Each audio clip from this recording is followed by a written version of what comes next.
వింటున్నారా వినట్లేదా అని. ఓకే, అందరూ ఎలర్ట్గా ఉన్నారని అర్థమైంది. ఓకే, ఇప్పుడు మనం పరువు నవల గురించి ఈ సభ పెట్టుకున్నాం, పరిచయ సభ. అందరం చక్కగా కూర్చుని ఉంటే మంచిగా మాట్లాడవచ్చు అనమాట. లేకపోతే ఎవరు వినలేరు అనుకోండి, కొంచెం ఇబ్బందిగా ఉంటుంది. ముందుగా ఈ సభ మీదకి నా పేరు చెప్తాను. నా పేరు రవీంద్ర రావెల్లా. నేను కృష్ణానగర్ వీధుల్లో అనే ఒక కథా సంపుటి రాశాను. ఇప్పుడు పరువు అనే నవల పరిచయ సభకి నిర్వహణ చేస్తున్నాను అన్నమాట. ఇది కొంచెం ఇన్ఫార్మల్గా చేద్దామని అన్నాడు సిద్ధు అన్న. అందుకే కొంచెం ఫస్ట్ టైం అయినా కానీ ఒప్పుకున్నాను. ముందుగా కొత్తగా రాసే వాళ్ళకి, కొత్తగా కథలు రాసే వాళ్ళకి కానీ, పుస్తకాలు రాసే వాళ్ళకి కానీ కొంచెం ఒక ప్రోత్సాహం అందిస్తూ, వాళ్ళు రాసే దాంట్లలో వాళ్ళ ఎక్స్ప్రెషన్లో ఏమైనా లోటుపాట్లు ఉన్నా కానీ, అసలు ఈ ఎక్స్ప్రెషన్ ఎందుకు రాసావు అని కొన్ని డౌట్స్, కొంత ఇన్ఫర్మేషన్ ఇస్తూ కొత్త రచయితల్ని ప్రోత్సహిస్తున్నటువంటి ఉమామహేశ్వరరావు గారిని స్టేజ్ మీదకి రావాల్సిందిగా కోరుకుంటున్నాను. కొంచెం క్లాప్స్ కొడితే బాగుంటుంది.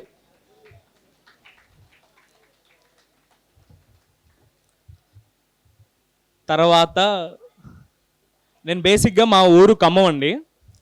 నేను మా ఊరికి వెళ్ళినప్పుడల్లా నేను చింతగాని అని ఒక ఊరికి వెళ్తూ ఉంటాను. ఆ ఊరికి వెళ్ళినప్పుడు నాకు ఒక కవి గుర్తొస్తూ ఉంటాడు. ఆ కవి పేరే అఫ్సర్. నేను ఎప్పుడు మా ఊరు వెళ్ళినా కానీ అఫ్సర్, అక్కడ నుంచి చింతగాని వెళ్తూ ఉంటాను. చింతగాని వెళ్ళినప్పుడల్లా అఫ్సర్ గారిని గుర్తు చేసుకుంటూ ఉంటాను. ఆయన కవిత్వం అంటే నాకు ఇష్టం. ఆయన కొత్త రచయితల్ని, కొత్త కవుల్ని ప్రోత్సహిస్తున్నారు కాబట్టి ఇంకా ఎక్కువ ఇష్టం. ఆయన్ని స్టేజ్ మీదకి రావాల్సిందిగా కోరుకుంటున్నాను.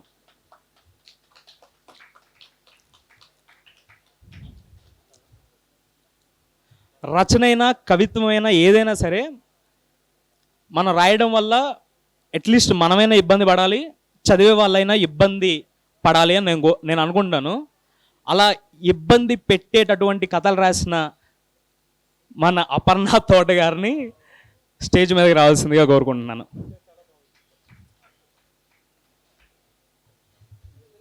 ఒక చిన్న అనౌన్స్మెంట్ అండి. బయట ఒక 3 కార్లు అడ్డంగా పెట్టారంట, కొంచెం వాటిని తీసేయమని అంటున్నారు. 404040 ఉన్న కార్ ఎవరిది వాళ్ళది ఒక్కసారి చూసుకోండి. అలాగే ఒకసారి 0518 ఆ కార్ కూడా ఎవరిది ఉందో కొంచెం వాళ్ళు పక్కకు తీస్తే బాగుంటుంది, వేరే వాళ్ళు ఉన్నారు. అలాగే 1035 ఈ 3 కార్లు ఉన్నాయి. సో కార్లు ఉన్న వాళ్ళు ఒక్కసారి బయటికి వెళ్ళి ఆ కార్ని పక్కకు పార్క్ చేయండి ప్లీజ్. Thank you. అయిపోయింది కదా, మళ్ళీ ఏమన్నా మాట్లాడాలా? ఓకే. ఇప్పుడు నేను దేవుడమ్మ కథలు చదివిన తర్వాతకి నేను చాలా ఎక్సైట్ అయిపోయాను. ప్రతి కథకి నేను చాలా ఎక్సైట్ అయిపోయాను.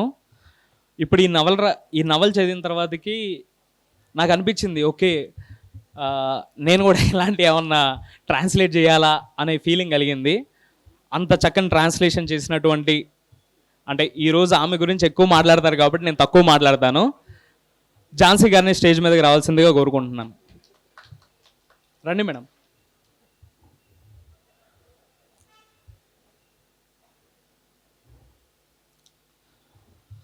At last my friends, living legends Gondla Venkatanarayana, Srinidhi గారిని స్టేజ్ మీదకి రావాల్సిందిగా కోరుకుంటున్నాను.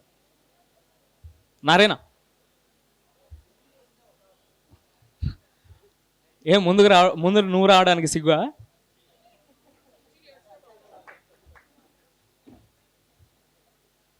శ్రీనిధి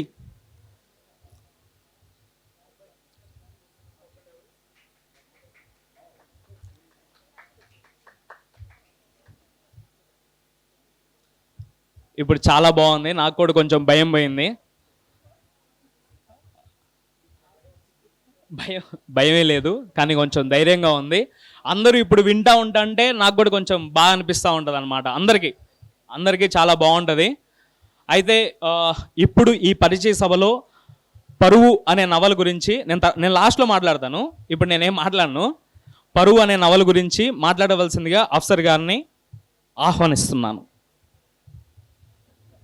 మిత్రులందరికీ, పెద్దలందరికీ నమస్కారాలు. మిగతా వాళ్ళందరికీ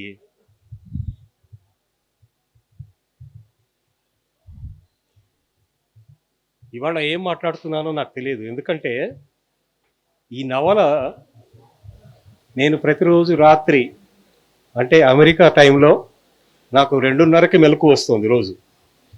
ఆ మెలకు వచ్చిన తర్వాత నవల పట్టుకొని చదవడం, కొంచెం నిద్రమత్తులో, కొంచెం మేలుకునే ప్రయత్నంలో, ఆ రకంగా 2:30కి మేలుకొని 10:30 దాకా నా నిద్రని హరించిన నవల ఇది.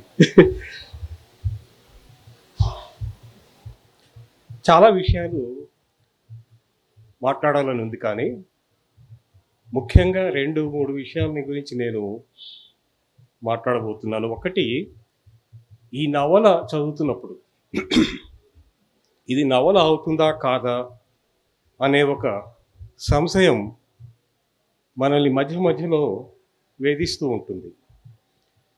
ఇలాంటి సందర్భంలో ఈ మధ్య నేను బాగా ఇష్టంగా చదువుతున్న అమెరికన్ రచయిత, కవి ఓషన్ వాంగ్.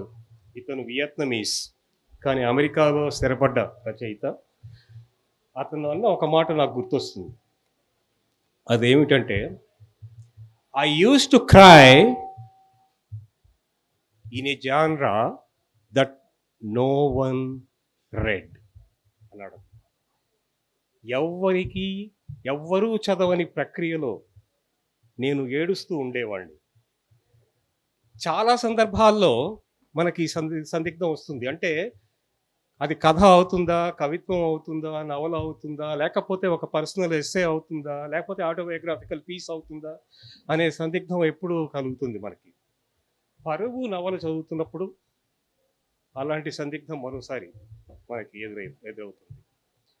దీనికి కారణం ఇందులో కొన్ని కామన్గా, అంటే ఇటు ఝాన్సీకి, అటు జేజేకి, ఇటు నాకు కూడా, ఈ నవలని గురించి మాట్లాడబోతున్న నాకు కూడా ఒక సాధారణ లక్షణం ఏంటంటే, మేమంతా జర్నలిజం నేపథ్యం నుంచి వచ్చిన వాళ్ళమే. జర్నలిజం నేపథ్యం నుంచి వచ్చినప్పుడు సాహిత్యంలోకి, అది కవిత్వం రాయనివ్వండి, కథ రాయనివ్వండి, రాస్తున్నప్పుడు ఫ్యాక్ట్ అంటే నిజాల్ని ఎంత దూరం చెప్పాలి,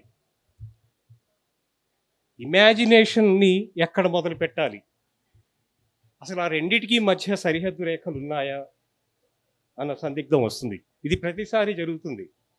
ఎందుకంటే ఒక రిపోర్ట్, ఇది సల్మాన్ రష్డీ జర్నలిస్టు కాదు, కానీ సల్మాన్ రష్డీ రాసే కథల్లో కానీ నవలల్లో కానీ అతనికి కూడా ఆ సందిగ్ధం ఉంది. ఇప్పుడు మనం బుకర్ ప్రైజ్ జాబితాలో ఉన్న ఏ నవల చదివినా కూడా వాళ్ళందరికీ కూడా ఈ సందిగ్ధం ఉంది. వాళ్ళు నవల రాస్తున్నారా, లేకపోతే రిపోర్టింగ్ చేస్తున్నారా? కానీ ఇందులో విషయం ఏంటంటే, అది రిపోర్టింగ్ అనుకుంటే ఏ జీవితాన్ని వాళ్ళు రిపోర్ట్ చేస్తున్నారు, దాన్ని ఎలా రిపోర్ట్ చేస్తున్నారు, ఇది ముఖ్యం అనుకుంటాను నేను. అందుకే ప్రక్రియ అనే ప్రసక్తి వచ్చినప్పుడు, ప్రక్రియ అనేది అది ఏ ప్రక్రియ అయినా సరే, సాహిత్యానికి సంబంధించినంత వరకు ఇప్పటి జీవితాన్ని సాహిత్యానికి మధ్య సంబంధాన్ని వెతుక్కుంటున్నప్పుడు ప్రక్రియలన్నీ విఫలమైనవే.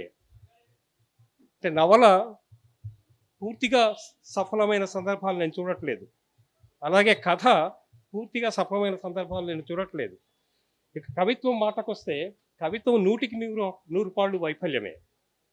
అంటే జాన్రా అన్నది పూర్తిగా సంక్షోభంలో పడిపోయింది.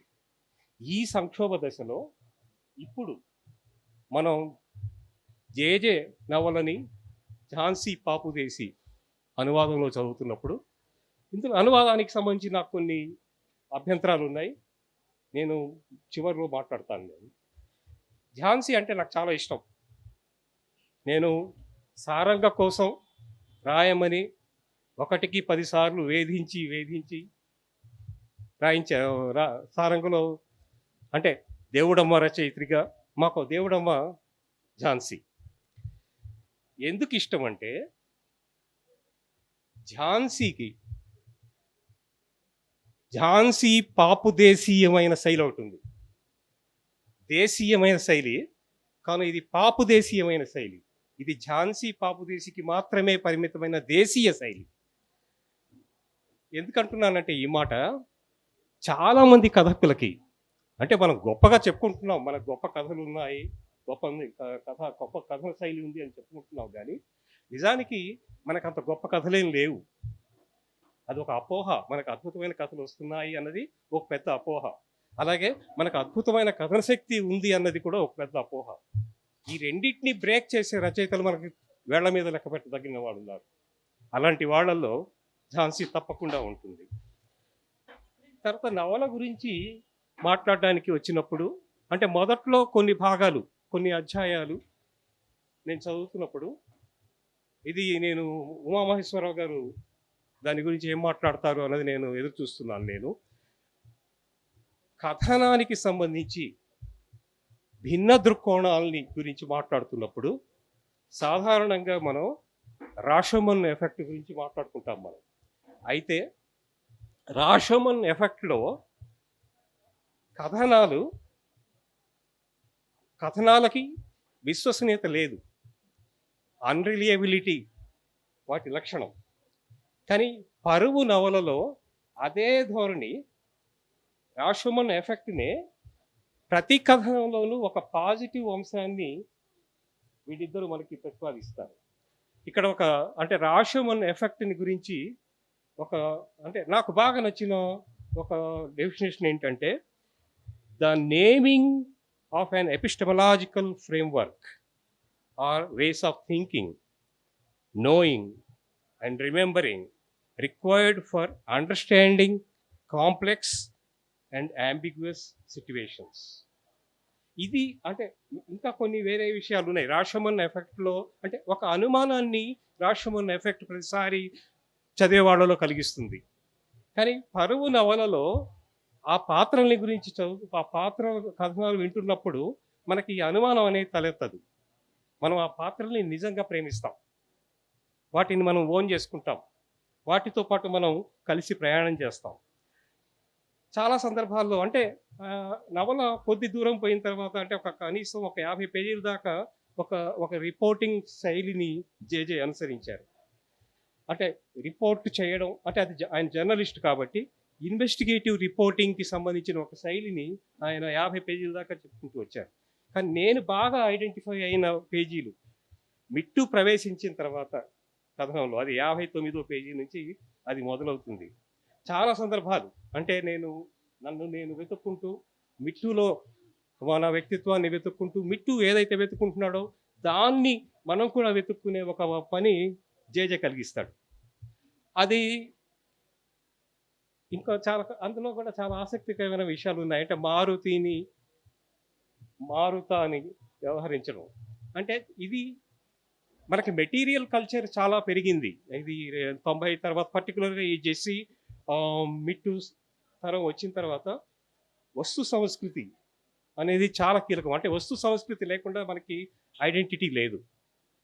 కానీ వస్తు సంస్కృతికి కూడా జెండర్ని ఆపాదించడం అన్నది ఈ యుగ లక్షణం. మారుతి కాస్త మారుత అవుతుంది. ఇలా చాలా వస్తువుల విషయంలో జరుగుతుంది. అది నేను ఇంతకుముందు ఏ నవల రచయిత అలా చేయడం నేను గమనించలేదు. అంటే అది అబ్జర్వేషన్, అది మన అబ్జర్వేషన్కి అంత లేదేమో, కానీ జేజే దాన్ని బాగా పట్టుకున్నాడు.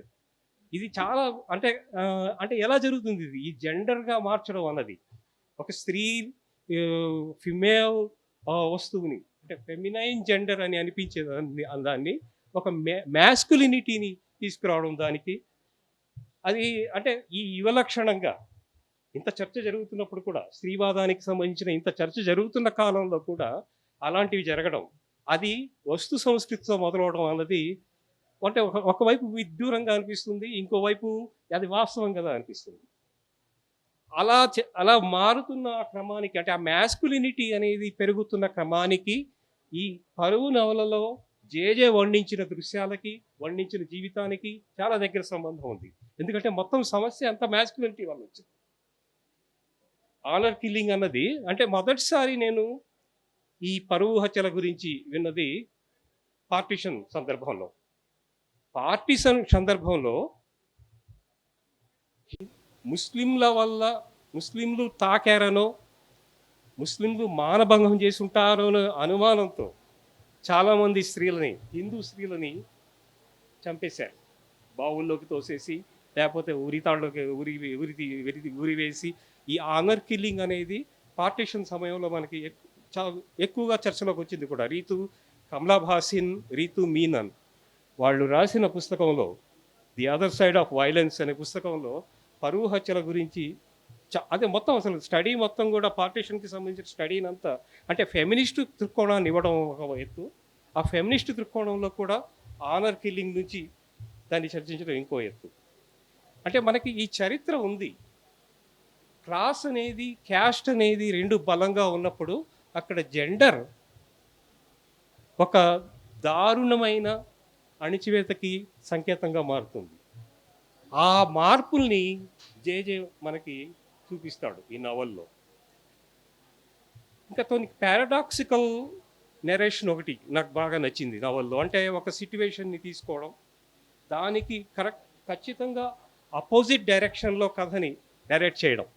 అంటే ఉదాహరణకి మిట్టు కథనంలోనే తొలి ప్రేమకి సంబంధించిన ఆ సెన్సేషన్స్ని అద్భుతంగా వర్ణిస్తాడు జేజే. అదే సమయంలో దాన్ని కౌంటర్ చేస్తూ ఆ ప్రేమలోంచి, ఆ ప్రేమ ఫలితంగా వాళ్ళు అనుభవించిన హింస ఏదైతే ఉందో అది కౌంటర్ నెరేటివ్గా కనిపిస్తుంది. ఈ రెండింటి మధ్య ఉండే పారాడాక్స్ని జేజే మనకి మొత్తం నవల్లో అది ఒక స్ట్రక్చరల్ ఆస్పెక్ట్గా మారుతుంది. అది నాకు బాగా నచ్చింది. అంటే అది అంటే రిపోర్టింగ్ లాగా కనిపిస్తూనే ఇంకోవైపు ఆ రిపోర్టింగ్కి సంబంధించిన అంశాలను డీకన్స్ట్రక్ట్ చేసుకుంటూ వెళ్ళి దాన్ని ఒక ఎమోషనల్ లెవెల్కి తీసుకెళ్ళడం. అది 50వ పేజీ నుంచి నవల్లో మొదలవుతుంది. అది 50వ పేజీ నుంచి మీరు ప్రతి పేజీ ఎమోషనల్గా ఉంటుంది. అప్పటిదాకా నవల్ అంతా కూడా ఒక డాక్యుమెంటేషన్ లాగా ఉంటుంది. సో డాక్యుమెంటేషన్ ఒకవైపు, ఎమోషనల్ ఏమంటారు దాన్ని, ఉద్వేగపూరితమైన కథనం ఇంకోవైపు. ఈ పారాడాక్సికల్ నెరేషన్ వల్ల ఏమైందంటే నవల చదివే వాళ్ళకి వెంటనే ఒక పెద్ద బలమైన ముద్ర వేస్తుంది. అలాగే మీకు మిట్టు వచ్చినప్పుడల్లా కూడా నవల అంతకు ముందు ఉన్న డాక్యుమెంట్ లక్షణాల్ని వదులుకొని పొయటిక్ లక్షణాన్ని సంతరించుకుంటుంది. ఇది అంటే ఈ రెండింటి మధ్య ఉండే టెన్షన్ నాకు బాగా నచ్చింది. ఇది అంటే ఒకవైపు ప్రేమ, ఇంకోవైపు హింస. అదే ఎలా చెప్పాలి ఈ విషయాన్ని అన్నది ఆ డైలమా చివరిదాకా ఉంటుంది నవల్లో. కానీ మధ్యలో దానికి సంబంధించిన డైలమాని పరిష్కరించుకుంటూ జేజే ఏం చేస్తాడంటే మిట్టు మనసులోకి ఒక కవిని ప్రవేశింపజేస్తాడు. అలాగే జెస్సీ మనసులో ఒక అల్లరి అమ్మాయిని ప్రవేశింపజేస్తాడు. కొన్నిసార్లు నాకు అంటే అమ్మాయి చాలా ఫాస్ట్గా అనిపిస్తుంది ఇందులో. అంటే చాలా స్పీడ్గా మాట్లాడుతుంది, చాలా స్పీడ్గా స్పందిస్తుంది, చాలా స్పీడ్గా ప్రేమను వ్యక్తం చేస్తుంది. ఇదంతా కూడా కొన్నిసార్లు కృత్రిమంగా అనిపిస్తుంది. కానీ నాకేమనిపిస్తుందంటే జనరేషన్ స్పీడ్గా ఉంది, ముఖ్యంగా ప్రేమని వ్యక్తం చేయడంలో కానీ, ద్వేషాన్ని వ్యక్తం చేయడంలో కానీ. అందులో అనుమానం ఏం లేదు. చాలాసార్లు నాకేమనిపించిందంటే వాళ్ళతో పోల్చినప్పుడు నేను చాలా స్లో అనుకున్నాను. ఇక మన ప్రేమలన్నీ ఎలా ఉంటాయంటే మూగ మనసులు, తేనె మనసులు, ఆ రకమైన ప్రేమలు మనవన్నీ కూడా. అంటే మనం అంటే మీవి కాదు, ఈ 50-60 ఏళ్ల వయసులో వాళ్ళవి. అంటే ప్రేమిస్తున్నారో లేదో కూడా తెలియదు, ప్రేమని ఎలా వ్యక్తం చేయాలో తెలియదు. కానీ ఆ అమ్మాయికి ప్రేమని వ్యక్తం చేయడంలో ఎలాంటి సంశయాలు లేవు. ప్రేమని చాలా ధైర్యంగా వ్యక్తం చేస్తుంది. అది నాకు ఓపెన్నెస్, అంటే అంత ఎక్స్ప్లిసిట్గా ప్రేమని గురించి చెప్పడం, దానికి సంబంధించిన భాషని ఏమాత్రం వెతుక్కోకుండానే నిర్మోహమాటంగా చెప్పిస్తుంది. ఇంకోవైపు మిట్టు ఎలా చెప్పాలి అని సంశయపడుతూ ఉంటాడు. ఇది మొత్తం నవల మొత్తంలో కూడా ఈ పారాడాక్సికల్ నెరేషన్ స్టైల్ పరంగా జేజేకి అద్భుతంగా ఉపయోగపడింది. ఇంకా చాలా విషయాలు అంటే చదువుతున్నంతసేపు ఈ పారాడాక్స్ అనేది రీప్లే అవుతూ ఉంటుంది. ఒకవైపు హింస, ఇంకోవైపు ప్రేమ. అంటే ఇది మన ఉమామహేశ్వరరావు గారు దాన్ని బాగా చెప్పాలి. ఆ విజువల్ ఎఫెక్ట్ని నవలలో ఒక్కో పేజీ నుంచి విజువల్ ఎఫెక్ట్ మారిపోతూ ఉంటుంది. ప్రేమకి సంబంధించిన విజువల్స్, హింసకి సంబంధించిన విజువల్స్ అలా ఓవర్లాప్ అవుతూ ఉంటాయి, రీప్లే అవుతూ ఉంటాయి. అంటే ఒక ఒక సినిమాటిక్ ఎఫెక్ట్ తీసుకొస్తాడు నవల్లో, మొత్తం నరేషన్లో. ఇది ఇది చాలా ఇది కష్టం అసలు. అంటే వెస్ట్రన్ నావెల్లో, అమెరికన్ ఫిక్షన్లో మనకు ఆ లక్షణం ఇప్పుడు బాగా కనిపిస్తుంది. ఇప్పుడు కొత్తగా వచ్చిన ఏ నవల చూసుకోండి మీరు. ఇందాక నేను ఓషన్ వాంగ్ వియత్నమీస్ రచయిత గురించి చెప్పాను కదా. అతని కొత్త నవల మీరు చదివితే సిమిలర్ స్ట్రాటజీ అది. అంటే ఒకవైపు తల్లి ప్రేమని, వియత్నమీ జీవితం మీద అతని ఆసక్తిని, తర్వాత అక్కడి నుంచి ఏమీ తీసుకోలేని తనాన్ని, ఇంకోవైపు అమెరికన్ సంస్కృతిలో, అమెరికన్ ఆర్థిక వ్యవస్థలో ఉండే ఈ అనీవెన్ డెవలప్మెంట్ని, ఈ రెండింటిని కలిపి చెప్పుకుంటూ వెళ్తాడు. అదే నేను అంటే ఇది పోలిక ఎందుకు తెస్తున్నానంటే వీళ్ళిద్దరికి సమానమైన వైరుధ్యాలు ఉన్నాయి. అంటే ప్రక్రియకు సంబంధించి ఓషన్ వాంగ్కి ప్రక్రియ అనేది ఒక పెద్ద నేను ఇందాక అన్నట్టు ప్రతి ప్రక్రియ ఫెయిల్ అవుతుంది అని చెప్తాడు ఓషన్ వాంగ్. జేజే కూడా, అంటే జేజేతో నేను మాట్లాడలేదు, కానీ నవల చదువుతున్న పాఠకుడిగా నాకు ప్రతిసారి ఏమనిపించిందంటే జేజేకి ప్రక్రియ అంటే ఒక రకమైన అనుమానం ఉంది. అందుకే అతను ఫ్యాక్ట్ని ప్రజెంట్ చేసేటప్పుడు ఆ ఫ్యాక్ట్కి సంబంధించిన భిన్న కోణాలు చెప్తున్నప్పుడు చాలా విషయాలు, అంటే కొన్నిసార్లు చాలా బహిరంగంగా చెప్తాడు, కొన్నిసార్లు చాలా గుంభనంగా ఉంటుంది ఆ ఫ్యాక్ట్ని ఎక్స్ప్రెస్ చేయడం. చాలాసార్లు అంటే ముఖ్యంగా నాకు అంటే ప్రతి మనిషిలోనూ ఒక విఫలమైన ప్రేమికుడు ఉంటాడు కదా. ఇది అవునా కాదా? ఎంతమంది ఒప్పుకుంటారు? ఓ యా సారీ, ఈ జెండర్ ఇది నేను గమనించలేదు ఇప్పటిదాకా. చాలా అవసరం ఇది. ప్రేమికుడు ప్రేమికురాలు ఉంటారు. సో ఆ విఫలమైన ప్రేమికుడిని మనం ఎన్ని సందర్భాల్లో చూస్తాం. అంటే ప్రతి ప్రేమ కథ విఫలం అవుతున్నప్పుడు, లేదా ప్రతి ప్రేమ కథకి ఈ పర్టికులర్ నేపథ్యంలో ఒకే ముగింపు ఉన్నప్పుడు, అంటే ఇది అంటే అది నెరేటివ్, ఆ ట్రోప్ మొదటి నుంచి మనకు అలాగే ఉంది. మనకి ఫార్సీ నుంచి వచ్చిన ట్రోప్ అది. లైలా మజ్ను కానివ్వండి, యూసుఫ్ జులేఖా కానివ్వండి, ఫార్సీ నుంచి వచ్చిన నెరేటివ్ ట్రోప్ ఏదైతే ఉందో అది ఇక్కడ కూడా కొనసాగుతుంది. అందుకే మధ్యలో జేజే ఫార్సీ ప్రేమ కథల్ని ప్రస్తావిస్తాడు. అది ఆయన ఊరికే ప్రస్తావించలేదు. దానికి ఒక ఫార్సీ ప్రేమ నుంచి అంటే చాలా అంటే ప్రేమకి సంబంధించిన చాలా పద భాష మనకి నిజంగానికి ఫార్సీ నుంచి వచ్చిందే.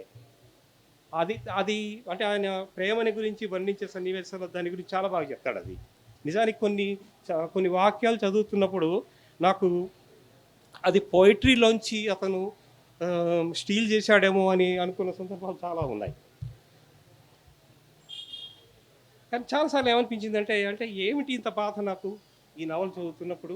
అంటే నేను నిద్ర రాక జెట్లాగ్ వల్ల 2:30కి ఉన్నట్టుండి నిద్ర లేవడం, ఈ నవల పట్టుకొని కూర్చోవడం, ఆ వచ్చే నిద్ర కాస్త పోవడం, ఆ తర్వాత దాని చుట్టూ నేను ఆలోచించుకుంటూ కూర్చోవడం, ఇదంతా కూడా ఒక పెయిన్. ఇది హింస అనేది అంటే ఒకవైపు వాళ్ళు హింసను అనుభవిస్తున్నారు, ఇంకోవైపు జేజే హింసను అనుభవిస్తున్నాడు, ఇంకోవైపు దీన్ని అనువదిస్తున్న ఝాన్సీ హింసని అనుభవిస్తోంది.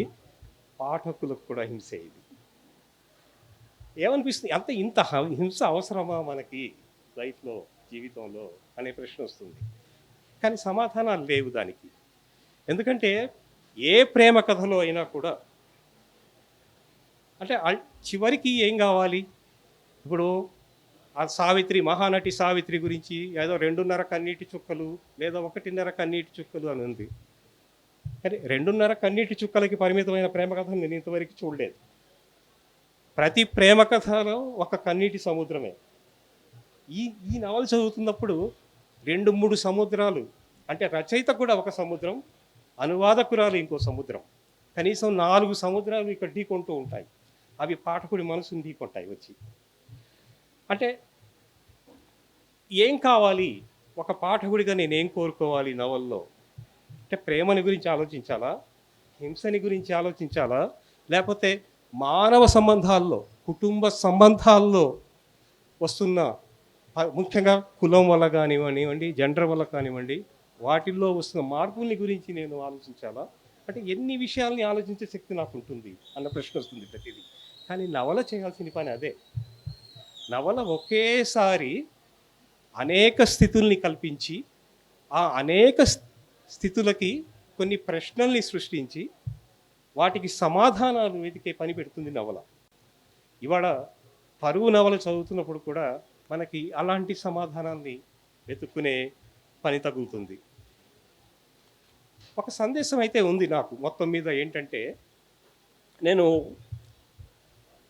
ఈ మధ్య బాగా అంటే ఎక్కువగా నేను చదివిన సాహిత్యం ఏదైతే ఉందో అది వెస్ట్రన్ ఫిక్షన్లో ఒక మల్టీ కల్చరల్ అంటే ఒక ఇమిగ్రెంట్ సంస్కృతిని గురించి మాట్లాడే సాహిత్యాన్ని నేను ఎక్కువ చదువుతున్నాను.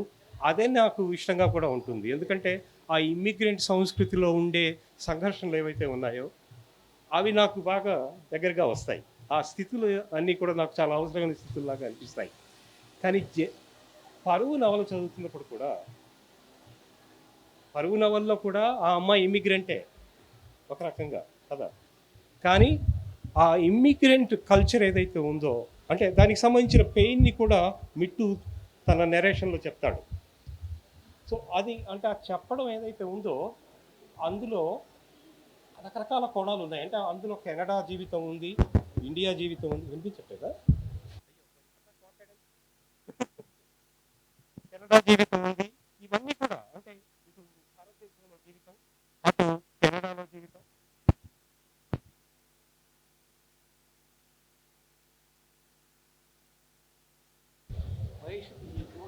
ఇవి రెండు కలిపి ఇప్పుడు బాగున్నట్టుంది. ఇప్పుడే కొంచెం ఆలస్యంగా జ్ఞానోదయం అయింది అనుకుంటా. సో ఇవన్నీ కలిపి కూడా అంటే ఈ మల్టిప్లిసిటీని తీసుకురావడం రచనలో ఇది అంటే ఎంత ప్రతిభ ఉన్న వాళ్ళకైనా కూడా కత్తి మీద సామే. కానీ జేజే దాన్ని చాలా అలవోగ్గా చేశాడు. అది నాకు ఇందులో బాగా నచ్చిన విషయం. జేజే ఎంత అలవోగ్గా చేశాడో ఝాన్సీ కూడా అంత అలవోగ్గా దాన్ని ఆ సిట్యువేషన్స్ని క్యాప్చర్ చేసి తను దాన్ని వాటిని పేపర్ ట్రాన్స్లేట్ చేయడం కథలోకి, అది ఆ ఎక్సర్సైజ్ ఏదైతే ఉందో ఇది జేజేకి మొదటి నవల. ఇది మొదటి నవల. ఇంకో నవల రాస్తాడని నేను అనుకోను. కానీ ఎందుకంటే అంత పెయిన్ని భరించే శక్తి ఆ రచయితకు ఉంటుందని నేను అనుకోను. కానీ అంటే నవలని కన్సీవ్ చేయడం, నవలలో రకరకాల సిట్యువేషన్స్ని తీసుకురావడం, క్యారెక్టర్స్లోకి తను ఐడెంటిఫై కావడం, ఇది నాకు బాగా నచ్చింది. ఆ ప్రతి క్యారెక్టర్లోకి అతను లీనమై మాట్లాడతాడు. అయితే చివరిలోకి వస్తున్నాను నేను ఇప్పుడు. ఓకే, చివరిలో ఒక్క విషయం నేను చెప్పదలుచుకున్నది ఏంటంటే, ఇందాక మొదలుపెట్టేటప్పుడే చెప్పాను నేను, పాపు దేశీయమైన శైలి ఒకటి ఉంటుంది అని. ఝాన్సీ కథల్లో ఒక దేశీ శైలి శిల్పం ఉంటాయి. అంటే అదే ఆమెకి ప్రాణం, ఆమె కథకి ప్రాణం.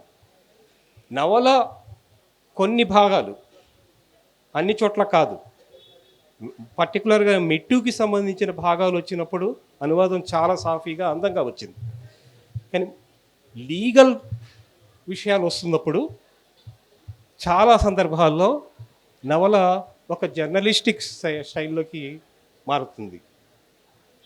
ఇది అంటే కొన్నిసార్లు నాకు ఇబ్బందిగా అనిపించింది. మేము అంత జర్నలిస్టులు అయినప్పటికీ కూడాను జర్నలిస్టిక్ స్టైల్ అంత అందమైంది కాదు. అది చాలా వికృతమైన శైలి. అది ఏ న్యూస్ పేపర్ చూసినా చాలా వికృతంగా ఉంటాయి. అవి అద్భుతమైన న్యూస్ పేపర్ ఏది లేదు తెలుగులో. అవన్నీ కూడా అనువాద ట్రాన్స్లేటెడ్ ఎక్సర్సైజెస్ కదా. ఆ అనువాదానికి సంబంధించిన లక్షణాలు ప్రతి న్యూస్ పేపర్లో ఉంటాయి. మీకు కొన్ని ఉదాహరణలు ఇస్తా. నవల్లో కూడా అవి ప్రవేశించాయి, అనువాదంలో వచ్చాయి. అవి అనుమతి లభించలేదు, వాంగ్మూలాలు సేకరించడం, భావించడం, బాధ్యత వహించడం, ఇవి అంటే నిజానికి ఇవి చాలా తేలిగ్గా ఈ క్రియలు వాటి వాడకం ఏదైతే ఉందో అవి జర్నలిస్టిక్ క్రియలు. అవి జర్నలిస్టిక్ క్రియల్లో ప్రాణం లేదు. ఎందుకంటే అవి రోజువారీ జీవితంతో సంబంధం లేని క్రియలు. అవి అనువాదంలోంచి సాంస్క్రిటైజ్డ్ సంస్కృతీకరణ చెంది పట్వాడ అయిన క్రియలు. అవి ఒక మంచి ఎడిటర్ ఈ పుస్తకానికి చాలా అవసరం అని మాత్రం నేను అనుకున్నాను. నేను అంటే ఇప్పటికీ చేయొచ్చు. ఈ నవల ఇంకో ఎడిషన్ వెళ్తుంది అని నాకు నమ్మకం ఉంది. సిద్ధు, నీకు నమ్మకం ఉందో లేదో నాకు తెలియదు, కానీ ఈ నవల ఇంకో ఎడిషన్ వెళ్తుంది. ఒక సాయి వంశీ లాంటి ఎడిటర్ని పెట్టుకొని, కర్కోటకమైన ఎడిటర్ సాయి వంశీ లాంటి ఎడిటర్ని పెట్టుకొని ఆ క్రియలు అంటే జర్నలిస్టిక్ క్రియలు ఏవైతే ఉన్నాయో వాటిని తొలగించుకుంటూ వెళ్తే చాలా బాగుంటుంది. అంటే నెరేటివ్ ఫ్లో అనేది ఈ నవలకి నేను ప్రాణం అనుకున్నాను నేను. ఆ నెరేటివ్ ఫ్లోని ఇంకా వేగవంతం చేయొచ్చు, అంటే సజీవం చేయొచ్చు. కానీ అల్టిమేట్గా నేను ఏం చేశాను ఈ నవల్లో అంటే ఎందుకు నేను చదివాను, ఇది నాకు 2 రోజుల్లో చదివాను ఈ నవల. అది అంటే నేను స్లో రీడర్ని, వెరీ డెడ్లీ స్లో రీడర్ని. నేను చాలా కష్టంగా నేను రోజుకి 50 పేజీలు చదవగలను నేను. కానీ ఈ నవల నేను 2 రోజుల్లో చదివాను నేను. నిద్ర రాకపోవడం ఒక పెద్ద కారణం, అది వేరే విషయం. కానీ నిద్రని హరించడం అనే కారణం కూడా నేను చెప్పగలను. కానీ నాకు ఈ నవల చదువుతున్నప్పుడు ఒక అమెరికన్ సాంగ్ రైటర్ గుర్తొచ్చింది, మోర్గాన్ హార్పర్ నికల్స్ ఆమె పేరు. 1990లో పుట్టింది ఆమె. చాలా విషాదకరమైన జీవితం, ఆఫ్రికన్ అమెరికన్. సాఫీగా సాగిపోతున్న జీవితంలో కెరియర్ అద్భుత విజయాలు సాధించింది, మంచి కుటుంబం ఇవన్నీ ఉన్నాయి. కానీ ఆమె 31వ ఏట డాక్టర్లు ఆమెకు ఆటిజం ఉంది అని చెప్పారు, వాళ్ళు డయాగ్నోస్ చేశారు. కానీ ఆమె అక్కడ జీవితం ఆగిపోలేదు ఆమెకి, ఇంకా ధైర్యంగా ముందుకు వెళ్ళింది ఆమె. చాలా అద్భుతమైన కవిత, మీరు గూగుల్ చేయండి, మోర్గాన్ హార్పర్ నికల్స్ ఆమె పేరు. కానీ నేను ఆమె మిగతా కవితల్ని నేను పరిచయం చేయలేను. కానీ ఒక కవిత అంటే మనం సాహిత్యం చదువుతున్నప్పుడు మనలో ఎలాంటి ప్రతిక్రియ జరుగుతుంది, అంటే సాహిత్యం అసలు ఎందుకు చదువుతాం మనం అనే దానికి ఆమె ఒక సమాధానం ఇచ్చింది. ఇది మా అపర్ణకి చాలా ఇష్టమైన పదం, కాన్సెప్ట్ ఇది. ఈ మధ్య ఎక్కువగా అపర్ణ దాని గురించి మాట్లాడుతోంది, ఎంపతి. అంటే ఆ ఎంపతిని, సింపతి కాదు, వాళ్ళకి కావాల్సింది సింపతి కాదు, సింపతి చూపించాల్సిన అవసరమే లేదు ఎవరికి. కానీ ఎంపతి కావాలి. ఎలాంటి ఎంపతి చూడండి, మోర్గాన్ ఆమె ఏమంటుందో చూడండి.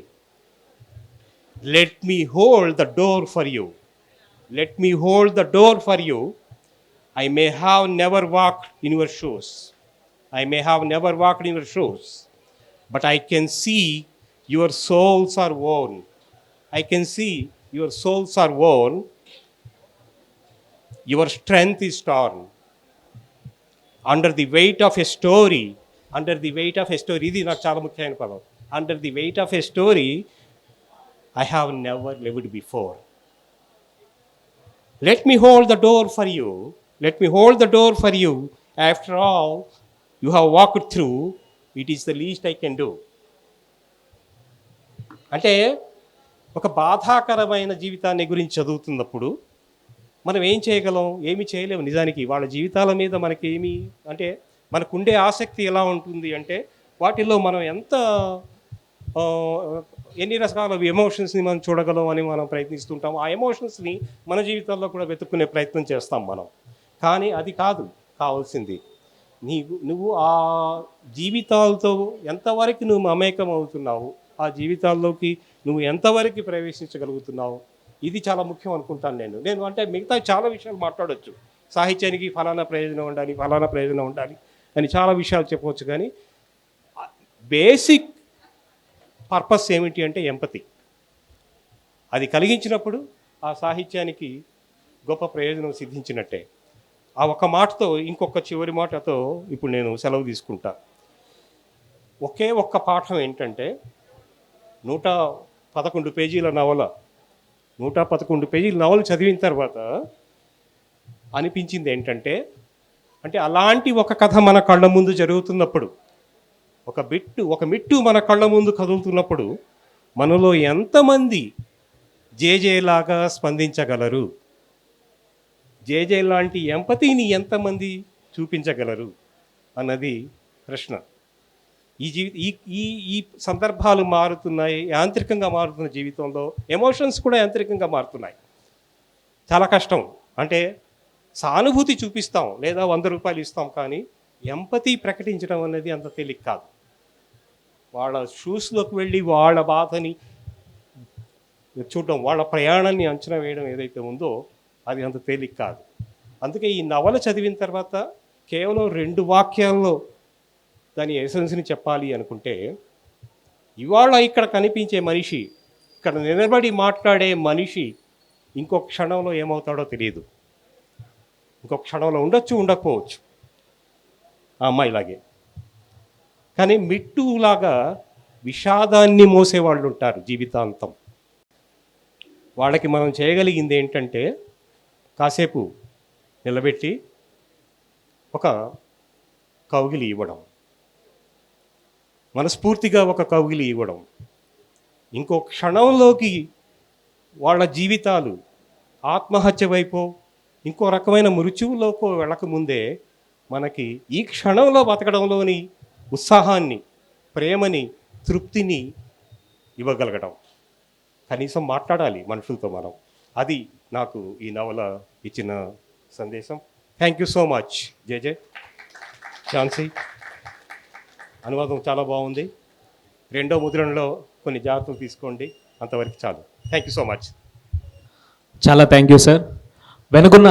వెనుకున్న వాళ్ళందరూ కొంచెం సైలెంట్గా ఉంటే బాగుంటుంది. మనం మాట్లాడుకుందాం తర్వాతకి. చాలా హ్యాపీగా, సంతోషంగా మీటింగ్ అయిపోయినాక సరదాగా మాట్లాడుకోవచ్చు. కానీ ఇప్పుడు మాట్లాడుతూ ఉండంటే డిస్టర్బింగ్గా ఉంటుంది. చాలా thank you sir, Afsar sir. అంటే నిజానికి మనకి ఒకే నవల చదివినా కానీ మనకి దానికి 1000 డైమెన్షన్స్ ఉంటాయి. అంటే భిన్న రకమైన అభిప్రాయాలు ఉంటాయి.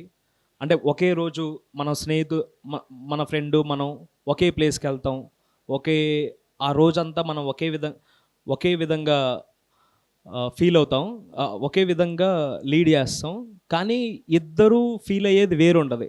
అలాగా ఒక డిఫరెంట్ పర్స్పెక్టివ్లో మంచి విశ్లేషణ చేసినటువంటి అఫ్సర్ సార్కి థ్యాంక్ యూ. తర్వాత మాట్లాడవలసిందిగా ఉమామహేశ్వర సార్ని కోరుకుంటున్నాను. సిద్ధార్థ నాకు ఈ పుస్తకం ఇచ్చి మీరు మాట్లాడాలి అని చెప్పలా, పుస్తకం ఇచ్చి మీరు రావాలి అని చెప్పాడు. అంటే ఎందుకు రావాలో అనేది నాకు తెలియదు. అంటే చాలా వరకు సభల్లో నన్ను పిలిచి ఉత్సవ విగ్రహంలాగా కూర్చోపెట్టడం అనేది, అలాంటి ఎక్స్పీరియన్స్ నాకు బాగా ఉంది. అలాంటిదే అనుకున్నాను. కానీ ఒకటేమిటంటే, ఒకవేళ ఏదైనా మాట్లాడమని అడిగితే ఏం చెయ్యాలి అనే దానివల్ల ఏదో 2 ముక్కలు రాసుకొచ్చాను. ఇందాక అపర్ణది తీసుకుంటే ఆ చీటీ ఎక్కడ పడిపోతుందో అని లాక్కోవడం జరిగింది. I should be excused for that. అది విషయం ఏంటంటే, అఫ్సర్ గారు మంచి స్నేహితులు. ఆయన ఎంతో కాలంగా నాకు తెలుసు. ఆయన చేస్తున్న సాహిత్యంలో చేస్తున్న కృషి చాలా గొప్ప కృషి. కానీ ఇందాక ఆయన చాలా క్వశ్చన్స్ రేకెత్తించారు. ఈ పుస్తకాన్ని కి భిన్నంగా ఆ విషయాలు మాట్లాడవలసిన అవసరాన్ని ఆయన కల్పించారు. ఒకవేళ అది మీకు ఇష్టం లేకపోతే ఆపమని చెప్పండి. విషయం ఏమిటి అంటే, నాకు అఫ్సర్ గారిలో అకాడమీషియన్ కనిపించారు. అకాడమీషియన్స్తో ఉన్న ఇబ్బంది ఏమిటి అంటే, ఏ ప్రక్రియకి ఆ ప్రక్రియకి గోడలు కట్టేయటం. ఎక్స్ప్రెషన్ అనే దానికి గోడలు ఉండవు. ఇది కథ, ఇది కవిత, ఇది అనేది మనం ఊరికినే ఒక విధమైన పెరిఫరల్ డిఫరెన్సెస్ కానీ ఇట్ ఈస్ అన్ ఎక్స్ప్రెషన్. అంటే రచయితలందరూ గుర్తుంచుకోవాల్సిన విషయం ఏమిటి అంటే, ఒక రచయిత ఒక వాక్యం రాస్తే అది ఒక విజువల్ని ఇస్తుంది. విజువల్ లేకుండా మీరు ఏ వాక్యం చదవలేరు. ఒక విజువల్ ఉంటుంది, ఒక శబ్దాన్ని మీరు వింటారు, అది మిమ్మల్ని స్పృశిస్తుంది. కనుక రచయిత వేరు, ఇక్కడ ఉన్న దర్శకుడు సినిమాలు తీస్తున్నాడు కనుక అతడికి ఇది తెలుసు అనుకోవడం కరెక్ట్ కాదు. మీకు ఆ దృశ్యశక్తి, ఆ వినికిడి శక్తి అవి ఉన్నాయి కనుకే మీరు మంచి రచయితలు అయ్యారు. రచయితలు దర్శకుడి కంటే, సినీ దర్శకుడి కంటే భిన్నము కాదు. ఏ విధంగా వాళ్ళ ఇద్దరి మధ్య ఎక్స్ప్రెషన్ విషయంలో ఏ విధమైన తేడాలు లేవు. తర్వాత విషయం ఏమిటి అంటే, అనువాదం అనేది చాలా గొప్ప ప్రక్రియ. ఎంత గొప్ప ప్రక్రియ అంటే, దట్ ఓపెన్స్, అది ఎన్నో తలుపుల్ని తెరుస్తుంది. అది ఒక యూనివర్సల్ అవుట్లుక్ని ఇస్తుంది. వేరు ప్రదేశాల్లో ఉన్న జీవనం, అంటే మన జీవనంతో ముడిపడి అసలు జీవితం అనేది ప్రపంచంలో ఎక్కడ ఉన్నా ఈ అనువాదాల వల్ల, నేను చిన్నప్పుడు అనువాదాలు ఎక్కువ చదివడం జరిగింది. శరశ్చంద్ర కానీ, రవీంద్రనాథ్ ఠాగూర్ కానీ, వీళ్ళందరినీ చదివినప్పుడు ఏ జీవితము భిన్నమైంది కాదు. అందరి జీవితంలో ఉన్న సర్కమ్స్టెన్సెస్లో ఎలాంటి భావనలు క్రియేట్ చేస్తాయో ఆ భావనలు అందరికీ ఉంటాయి అనేది అర్థమైంది. విషయం ఏమిటి అంటే, ఇక్కడ జుపిందర్జీత్ ఝాన్సీ బ్రహ్మాండమైన ఇది రాశారు. నేను మన అఫ్సర్ గారు చెప్పినట్లు సరి చేసుకోండి అని చెప్పగలిగిన శక్తి నాకు మాత్రం లేదు.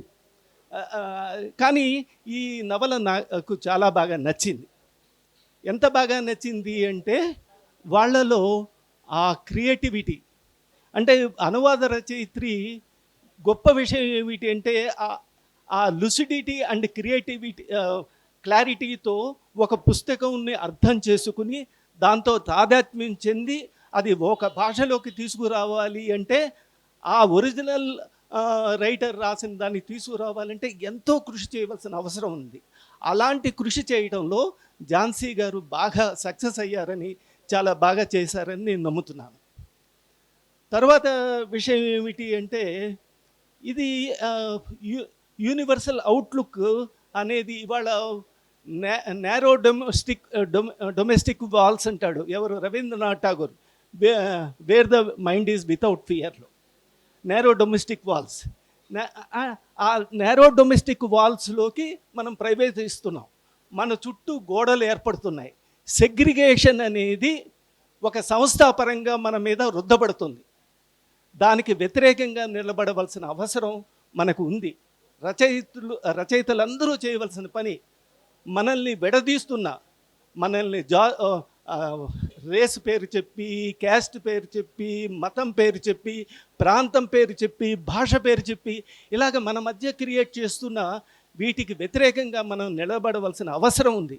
జెండర్ పేరు చెప్పి, వేటి పేరు చెప్పి విడదీయటానికి వ్యతిరేకంగా నిలబడవలసిన అవసరం, ఆ బాధ్యత, ఆ సామాజిక అవగాహన ముఖ్యంగా రచయితలకు ఉంది.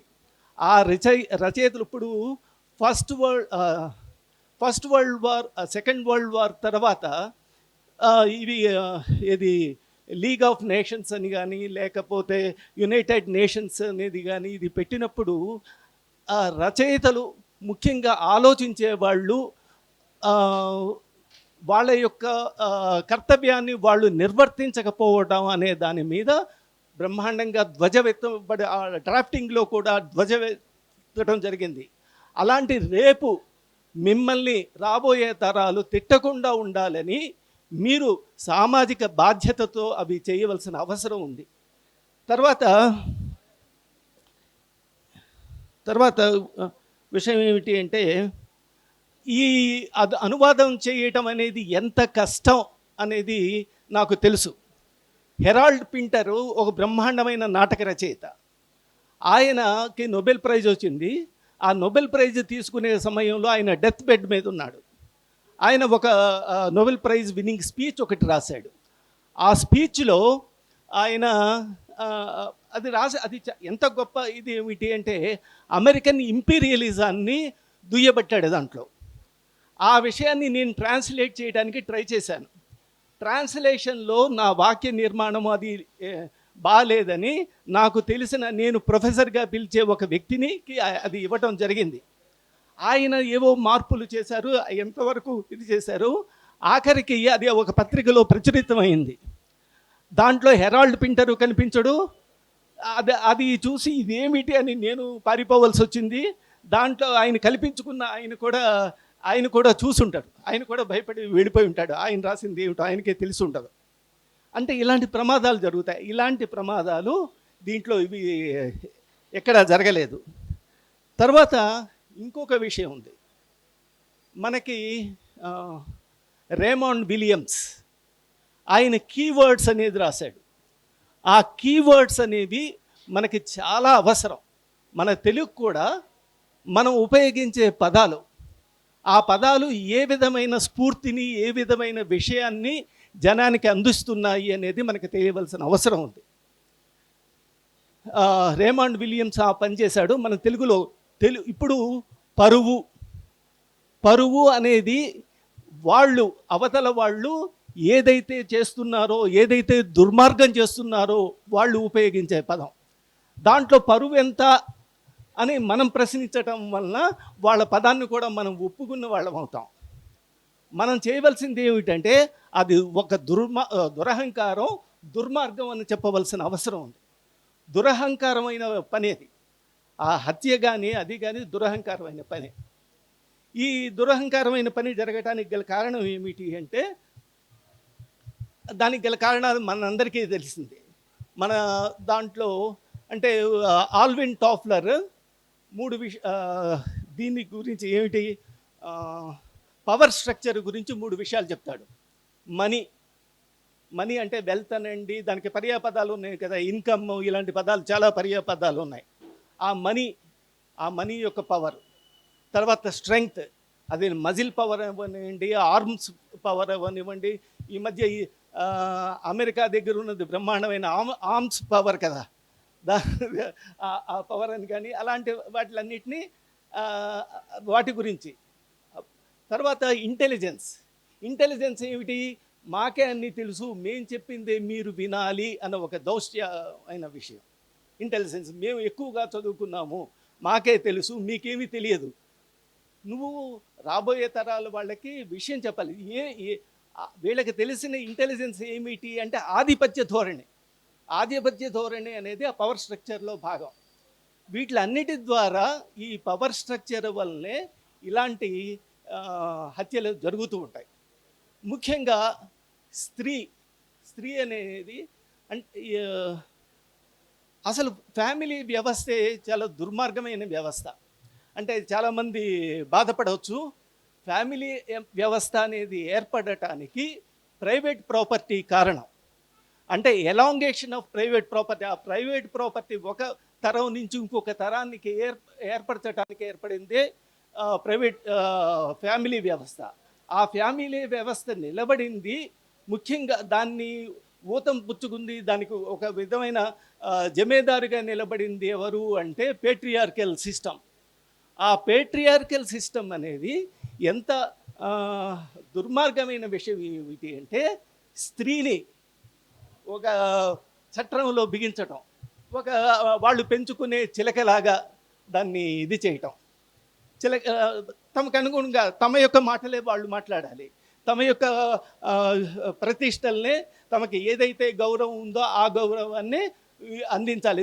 తద్భిన్నంగా ఉండే, అంటే మన ఇంటి చిలక పక్క ఇంటికి వెళ్ళి అక్కడ పాడుతుంటే ఇష్టపడరు కదా, మన ఇంటి చిలక మన ఇంట్లోనే పాడాలి.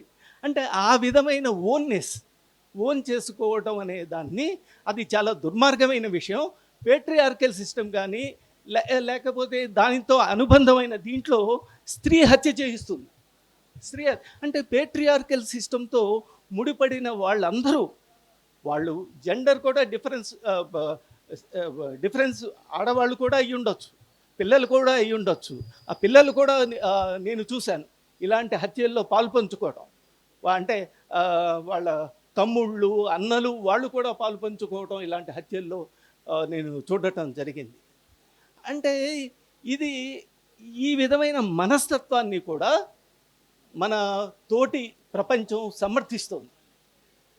ఇక్కడ మీకు తెలుసు, దగ్గరలో అతను తన కూతురు ఒక షెడ్యూల్డ్ క్యాస్ట్ అబ్బాయిని చాలా ఇష్టపడి, చాలా ఇష్టంగా అమ్మాయి పెళ్లి చేసుకుంటే ఆ అమ్మాయి ఎదుటే, కడుపుతో ఉన్న అమ్మాయి ఎదుటే అతన్ని హత్య చేయడం జరిగింది.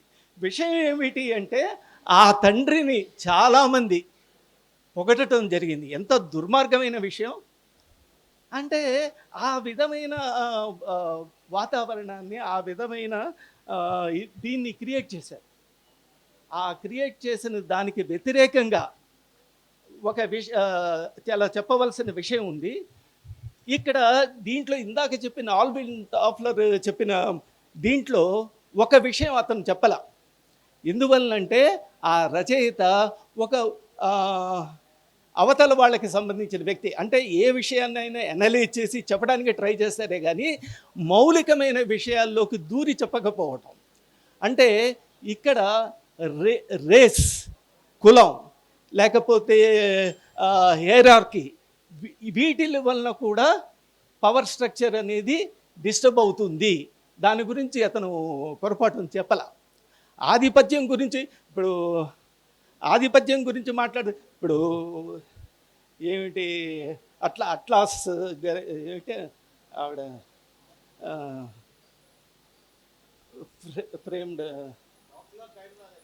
ఏది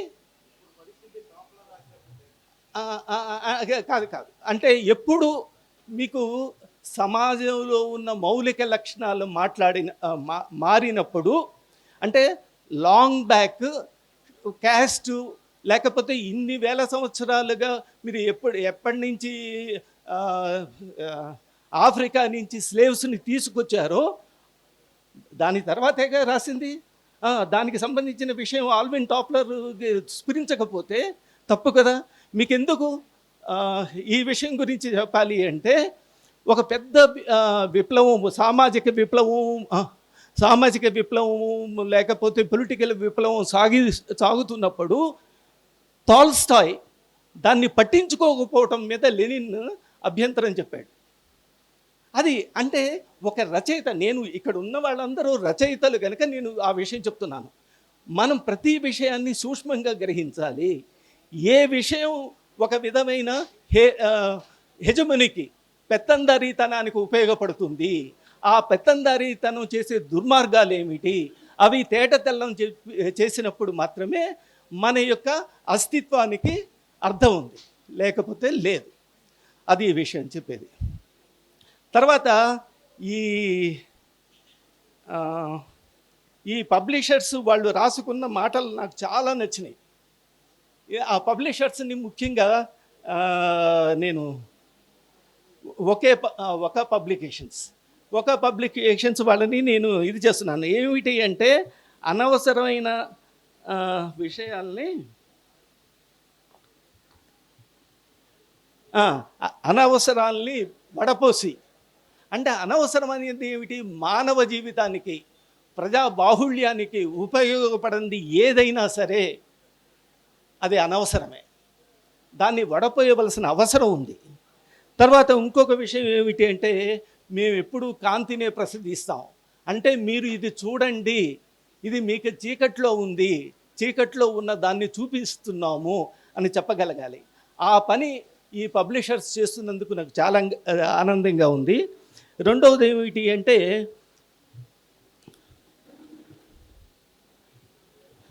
బతుకు రేషనాలిటీ.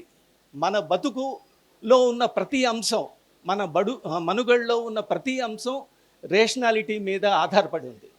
ఆ రేషనాలిటీ అనే దాంతో ఉంటేనే, అంతేగాని భ్రమలు, భ్రాంతులు, చరిత్రలను మార్చేయటం, లేకపోతే సైన్స్లో ఇది అప్పుడు చెప్పలేదు అని చెప్పడం, దాంట్లో వస్తున్న కొత్త విషయాల్ని చేరుస్తూ ఉంటే అసలు మొదటగా చెప్పిన సిద్ధాంతమే తప్పు అని చెప్పడం, ఇలాంటి అన్యాయాలు ఏమీ ఉండవు. తర్వాత దీనికి ముందు మాట రాసిన ప్రసేన్ గారు ఒక విషయం చెప్పారు. Your honour, whose honour is this? ఈ ప్రశ్న నేను ఇందాక అడిగిన దానికి, హూజ్ ఆనర్ ఈజ్ దిస్? ఇది అవతల వాళ్ళ అవతల వాళ్ళ ప్రిజంప్షనే. అది ఆనర్ అనుకోవడం అవతల వాళ్ళ ప్రిజంప్షనే. అది మనం దురహంకారం అనవటం అనేది మనం రచయితలుగా మనం చెప్పవలసిన విషయం. ఇలా ఉన్నప్పుడు ఒకటి ఏంటంటే,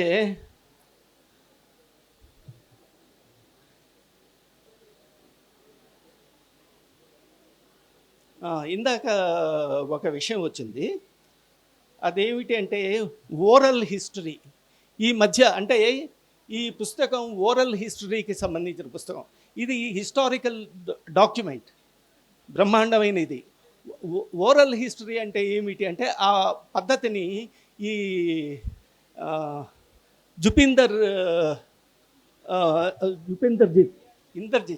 జుపిందర్జిత్ తను అవలంబించాడు. ఓరల్ అంటే ఏమిటి అంటే, ఒక కథని, ఒక విషయాన్ని చెప్పడానికి ఒక వ్యక్తి దగ్గర నుంచి ఇంకొక వ్యక్తికి, ఇంకొక వ్యక్తి దగ్గర నుంచి ఇంకొక వ్యక్తికి వరుసగా చెప్పటం, అలాగే కొంత సమూహాల నుంచి చెప్పటం, వేరు ప్రాంతాల నుంచి చెప్పటం, తర్వాత చిన్న documents, visual documents, audio documents వీటిలన్నిటితోనూ చెప్పడం అనేది వేరు వేరు విషయాలతో ఆవిష్కరిస్తారనమాట. ఆ ఆవిష్కరించడం అనేది ఈ నావెల్లో ఉంది. అది చాలా మంచి ప్రక్రియగా, చాలా మోడర్న్ ప్రక్రియగా నేను అనుకుంటున్నాను. రెండవ విషయం ఏమిటి అంటే, దీంట్లో మొట్టమొదట దాంట్లోనే రచయిత ఫెయిల్యూర్ని చెప్తాడు. రచయిత ఫెయిల్ ఎందువల్లంటే అది చెప్పవలసిన అవసరం లేదు అక్కడ. ఆ ఫెయిల్యూర్ ఎవరో తీసుకురావటానికి వెళ్ళిన కౌర్ అనేవాళ్ళు, వాళ్ళు ఆ దోషుల్ని తీసుకొస్తున్న సమయంలో వాళ్ళు తీసుకురాకుండా మళ్ళీ వాళ్ళు ఇంజెక్షన్ తీసుకురావటం, మళ్ళీ వాళ్ళు విడుదలవ్వటం జరుగుతుంది. ఫెయిల్యూర్. ఆ ఫెయిల్యూర్ అనేది ఇవాల్టి వరకు సాగుతోంది. ఆ ఫెయిల్యూర్ 25 సంవత్సరాల కిందట స్టార్ట్ అయిన ఫెయిల్యూర్ అనేది ఇవాల్టి వరకు సాగుతుంది. అది ఈ ఓరల్ నెరేషన్తో ఒక it is historical authentic novel. దాన్ని ఒక ఓరల్ నెరేషన్తో చాలా గొప్పగా చెప్పడం జరిగింది. నేను ఎక్కువగా మాట్లాడాను అనుకుంటున్నాను. Thank you very much. మిగతా వాళ్ళు మాట్లాడాలి కదా. స్నేహితులందరూ నన్ను క్షమించాలి. నేను రేపు రాత్రి ప్రయాణం కాబట్టి ఇవాళ కొన్ని ఏర్పాట్లు చేసుకోవడానికి వెళ్ళిపోవాల్సి వస్తుంది. ఈ అవకాశం ఇచ్చినందుకు నేను అపర్ణ పబ్లికేషన్స్ ఒక పబ్లికేషన్ అనేక పబ్లికేషన్స్గా విస్తరించాలని కోరుకుంటున్నాను. Thank you so much. ఇప్పుడు అపర్ణ తోట గారిని మాట్లాడవలసిందిగా కోరుకుంటున్నాను. So first Jhansi, congratulations. చాలా మంచి ట్రాన్స్లేషన్ ఝాన్సీ. ఆ స్థల కాల ప్రమాణాలు బట్టి తప్ప అది ఒరిజినల్ లాగానే ఉంది. ఎక్కడ ట్రాన్స్లేషన్ లాగా అనిపించలేదు, ఎక్కడ ఫ్లోలో ప్రాబ్లం రాలేదు. అండ్ 2 రోజుల్లో చదివానని చెప్పారు. నేనైతే ఒక రోజులో కూడా ఒక పూటన్నరలో అయిపోయింది. మధ్యలో బ్రేక్స్ తీసుకున్నా కూడా ఎక్కడా స్కిప్ చేయలేదు. చాలా రేసీ ప్రోస్, చాలా బాగుంది. అంటే వెరీ గుడ్. సో మీరే ఫస్ట్, నేను సెకండ్. ఓకే. సో అట్లా చూసుకున్నప్పుడు ఝాన్సీ ఐ మీన్ నాకెప్పుడు ఒకటే అనిపిస్తుంది, ఒక రైటర్ కనుక ట్రాన్స్లేటర్ అయితే రైటర్కి ఎంత కష్టం ఉంటుంది అని. ఎందుకంటే ఒక్క ట్రాన్స్లేషన్ వర్క్లో చేసే టైం ఏదైతే ఉందో దానిలో ఒక రైటర్ 2-3 కథలు రాసేయచ్చు, కథలే అయితే కనుక. So translation is a very very tough job. అంటే రైటర్ ఎలా ఆలోచించారు అనేది చూడాలి. పాప మీద చెప్తున్నాడు. సరే, రైటర్ ఎలా ఆలోచించారో చూడాలి. చూసి ఆ తర్వాత మొత్తం తన దృష్టికోణం నుంచి కథను చూడటమే కాకుండా సరైన పదాలు, రైట్ మెజర్ ఆఫ్ వర్డ్స్ని వెతుక్కోవాలి. సో స్వేచ్ఛ చాలా వరకు కాలమైజ్ అయిపోయి చాలా మార్జిన్స్లో రాయాల్సి ఉంటుంది. సో ఆ లెక్కలో ట్రాన్స్లేటర్గా ఝాన్సీ చాలా మంచి క్వాలిటీతో తీసుకొచ్చారు బుక్ని. చాలా బాగుంది. Thank you so much. ఈ పుస్తకాన్ని చదివినప్పుడు, మొదలుపెట్టినప్పుడు ఇందాక అఫ్సర్ గారు అన్నట్టు రిపోర్ట్ లాగా స్టార్ట్ అయింది. ఫోన్ చేసి నేను మాట్లాడనని చెప్పేద్దామా అని కూడా చాలా టెంప్ట్ అయ్యాను ఫస్ట్ ఒక 5-6 పేజీలు చదివి. కానీ అది ఆ కథనంలో ఉండే బ్యూటీనో లేకపోతే అతను ఎంచుకున్న స్ట్రక్చరో ఏమో తెలియదు, కానీ అది నెమ్మదిగా కూడా కాదు, చాలా స్పీడ్గా లోపలికి లాక్కుంది ఆ నరేషన్ అంతా. ఫస్ట్ విషయం ఏం చెప్పాలనుకున్నానంటే ఈ కథ గురించి, ప్రతి పరువు హత్య వెనకాల ఒక చాలా అందమైన సున్నితమైన ప్రేమ కథ ఉంటుంది అని. అది జెస్సీ మిటు కథ కానీ లేకపోతే మధుకర్ జ్యోతి కథ కానీ ఇట్లా అన్ని కథల్ని చూసుకుంటే ఎంత రాడికల్ లవ్ అంటాం మనము. రాడికల్ అంటే మామూలుగా ప్రేమ అంటే మన దేశంలో స్పెషలీ ఇద్దరు మనుషులు కలవడం ఎలా జరుగుతుంది, ముందుగా కులం చూసుకుంటారు, తర్వాత ఆస్తి అంతస్తులు చూసుకుంటారు, తర్వాత కుటుంబ నేపథ్యాలు చూసుకుంటారు, ఆ తర్వాత అతని ఉద్యోగము అతను నిజంగా పోషించగలడా అనేది చూసుకుంటారు, నడవడిక చూసుకుంటారు. ఇన్ని లెక్కలు చూసిన తర్వాత మళ్ళీ ముహూర్తాలు చూసుకుని అన్నీ కుదిరాక ఇద్దరు అపరిచితుల్ని ఒక జంట అని డిక్లేర్ చేస్తారు. ఇన్ని లెక్కల్లో జరిగే మళ్ళీ దాని వెనకాల జన్మ జన్మల బంధం అని, ఆత్మలు కలిసాయని, ఇలాంటి చాలా హిపోక్రిటిక్ అర్థం లేని మాటలు కూడా ఉంటాయి. అయితే ఈ రాడికల్ అంటే ప్రేమ అనేది ఒక విప్లవం అనొచ్చు. విప్లవం అంటే ఇక్కడ నేనేదో ఉద్యమం లాగా చెప్పట్లేదు. ఎవ్రీథింగ్ దట్ టర్న్స్ అంటే మనం ఏదైతే ఏర్పరచుకున్నామో ఒక స్ట్రక్చరు, ఒక ఇన్ఈక్వాలిటీస్ని అంటే కులాన్ని కానీ మనీని కానీ వాటన్నిటినీ స్మాష్ చేసే శక్తి ఫైనల్లీ ప్రేమకే ఉందనిపిస్తుంది. ఇందులో ఇప్పుడు అంటే ఒక నాశనం, ఒక డిస్ట్రక్షన్ అనమాట. ఈ స్ట్రక్చర్స్ని మొత్తం డిస్ట్రాయ్ చేసే ఆ శక్తి, ఆ పవర్, అది ఒక సునామీ లాగా, ఒక తుఫాను లాగా, భూకంపం లాగా వచ్చి ఎప్పటి నుంచో ఓపిక్గా కట్టుకుంటున్నవన్నీ స్మాష్ చేస్తుంది. అది మళ్ళీ రీక్రియేట్ చేస్తాము, మళ్ళీ వెళ్తాం, కానీ అది ఎంత జటిలము, ఎంత జాడ్యము, ఎంత ఏమనాలి మొండిగా రిజిడ్గా తయారవుతుందో ఆ స్ట్రక్చరు, అంత రిజిడ్ స్ట్రక్చర్ని అదే పవర్తో, అదే శక్తితో వచ్చి గట్టిగా స్మాష్ చేసే పవర్ ప్రేమకే ఉంది. జెస్సీ ప్రొఫైల్ కనుక చూసుకుంటే ఒక ఎన్ఆర్ఐ, కెనడాలో పుట్టి పెరిగిన మనిషి ఒక 11వ క్లాస్ తప్పిన మిట్టుని ప్రేమించడం ఏంటి, అంత పిచ్చిగా ప్రేమించడం ఏంటి, అది కూడా మొదటి చూపులో ప్రేమించడం ఏంటి, తెగింపు ఏంటి, అంత ఇందాక అఫ్సర్ చెప్పినట్టు ప్రతిసారి ఆమె ఫస్ట్ స్టెప్ వేయటం ఏంటి. ఆ స్టెప్ వేయటం అంటే ఊరికే ప్రకటించడమే కాదు, దీన్ని నిజంగా సాఫల్యం చేసుకోవడానికి ఎటువంటి అంటే ఎంబసీతో మాట్లాడడం కానీ, ఫ్యాక్స్ చేయడం కానీ. అమ్మాయి వయసు మహా అయితే 22 ఏళ్ళు ఉంటాయి ఈ కథలో, ఆమె చనిపోయే టైంకి 22-24 ఏళ్ళు ఉంటాయి అంతే కదా. అంత లోపలే ఇన్ని విషయాలు ఎలా తెలుసుకుందని ఒక చాలా ఆశ్చర్యం అనిపించింది. ఆమె ఎదుర్కొనే శక్తులు, ఇది మిట్టు కథ ఒకటే కాదు, జెస్సీ కథ కూడా, ఆమె ఎదుర్కొనే శక్తులు ఏవైతే ఉన్నాయో అవి చిన్నవి కావు. అది గవర్నమెంట్తో కానీ, మన జ్యుడిషియల్ సిస్టమ్తో కానీ, పోలీస్ స్టేషన్తో కానీ అన్నిటితోనూ ఫైట్ చేసింది తన మిట్టు కోసం. సో అది అంత ఎక్కడి నుంచి వచ్చింది అమ్మాయికి అంత కన్విక్షన్, ఆటోనమీ ఏంటి, తన బాడీ, తన మైండ్, తన సోల్ తన చేతుల్లో ఉందని బలంగా నమ్మింది జెస్సీ. సో అది అంటే ఒక ఫెమినిస్ట్ పాయింట్ ఆఫ్ వ్యూ నుంచి చూసినప్పుడు దీని బాడీ పాలిటిక్స్ అంటే బాడీ ఒక్కటే కాదు, ఆమె మనసు, ఆమె సోల్, ఆత్మ, దీన్ని కూడా వాళ్ళు క్లెయిమ్ చేయడమే కాక దాన్ని బ్రేక్ చేసే వరకు వదలలేదన్నమాట. అంటే ఆమె వాళ్ళకి ఇష్టం లేని పెళ్లి చేసుకుంది, చంపేసి ఊరుకున్నారు. ఎంత హ్యూమిలియేషన్తో చంపారు, ఎంత కిరాతకంగా చంపారు. ఆమె మీద జరిగిన అత్యాచారం అనే వాడొద్దంటారు, కానీ ఇక్కడ దాని సీరియస్నెస్ అర్థం కావడానికి ఆ పదం వాడామన్నమాట. సో ప్రతి ఆనర్ కిల్లింగ్ వెనకాల ఒక అందమైన ప్రేమ కథ ఉందని ఎంతైతే చెప్తామో, ఆ ప్రేమ వెనక ఉండే ఆ ఫోర్స్ని కూడా మనం గమనించాల్సి ఉంటుంది. అదొక్కటే మన ఇందాక అంకుల్ చెప్పినట్టు ఇన్ని స్ట్రాటా ఉన్నప్పుడు, ఇన్ఈక్వాలిటీని డిఫైన్ చేసే ఇన్ని మార్గాలు ఉన్నప్పుడు ఈ ప్రపంచంలో, వాటిని మొత్తం ఒక్కసారి వచ్చి స్మాష్ చేయడానికి ఒక ప్రేమ అనేది ఎంత గట్టిగా పనిచేస్తుంది అనేది ఈ కథలో ఒక బాధ కలిగించిన, చాలా హోప్ కూడా కలిగించింది ఇది. అప్పుడు వెనక్కి తిరిగి ఒక్కసారి ఈ పరువు హత్యలన్నిటి వెనకాల చూస్తే చాలా పొలిటికల్గా డీపొలిటిసైజ్ చేసే కథలే ఇవన్నీ.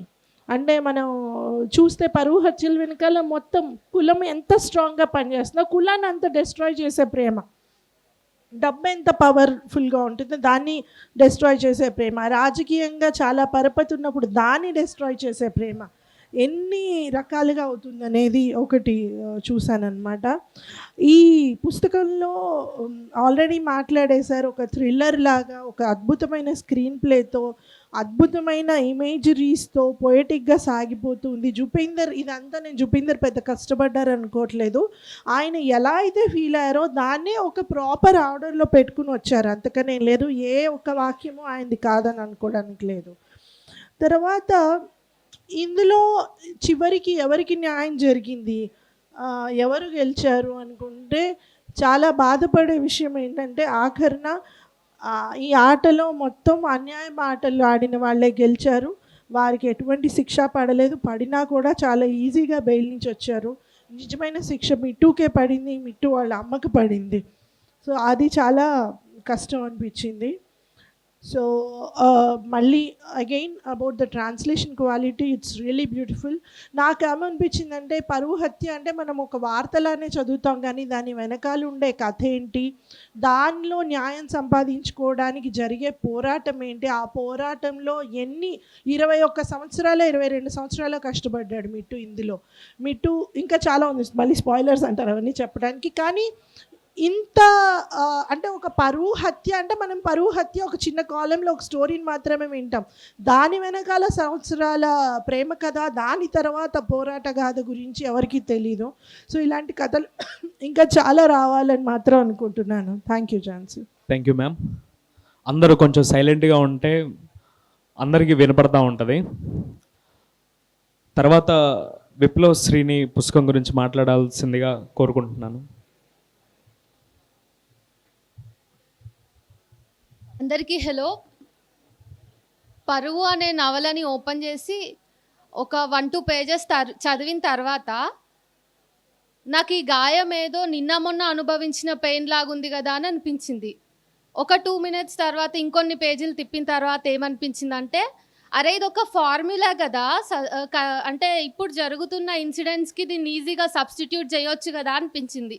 ఎందుకంటే జస్ట్ 3 days బ్యాక్ నేను చలో వెల్గటూర్ అనే ప్రోగ్రామ్ని, అంటే ఒక ఊరు వెల్గటూర్కి విజిట్ చేసినాను. అక్కడ కూడా కుల దురహంకార హత్యకి సంబంధించి మేము జస్టిస్ని అడగడానికి, డిమాండ్ చేయడానికి ఎంఆర్ఓకి మెమోరాండం ఇవ్వడానికి వెళ్ళినామన్నమాట.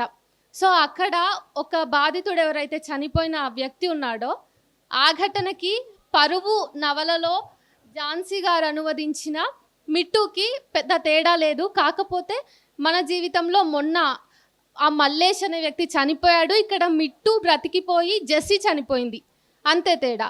అయితే మన తెలంగాణ ఈ పుస్తకం గురించి నేను ఏమైనా మాట్లాడితే మీకు అర్థం అవ్వచ్చు, అవ్వకపోవచ్చు, లేదా కథంతా తెలిసిపోవచ్చు. కాబట్టి ఈ పుస్తకం బాగుంది, ఎలాగో ఆల్రెడీ పెద్దవాళ్ళంతా మాట్లాడేశారు.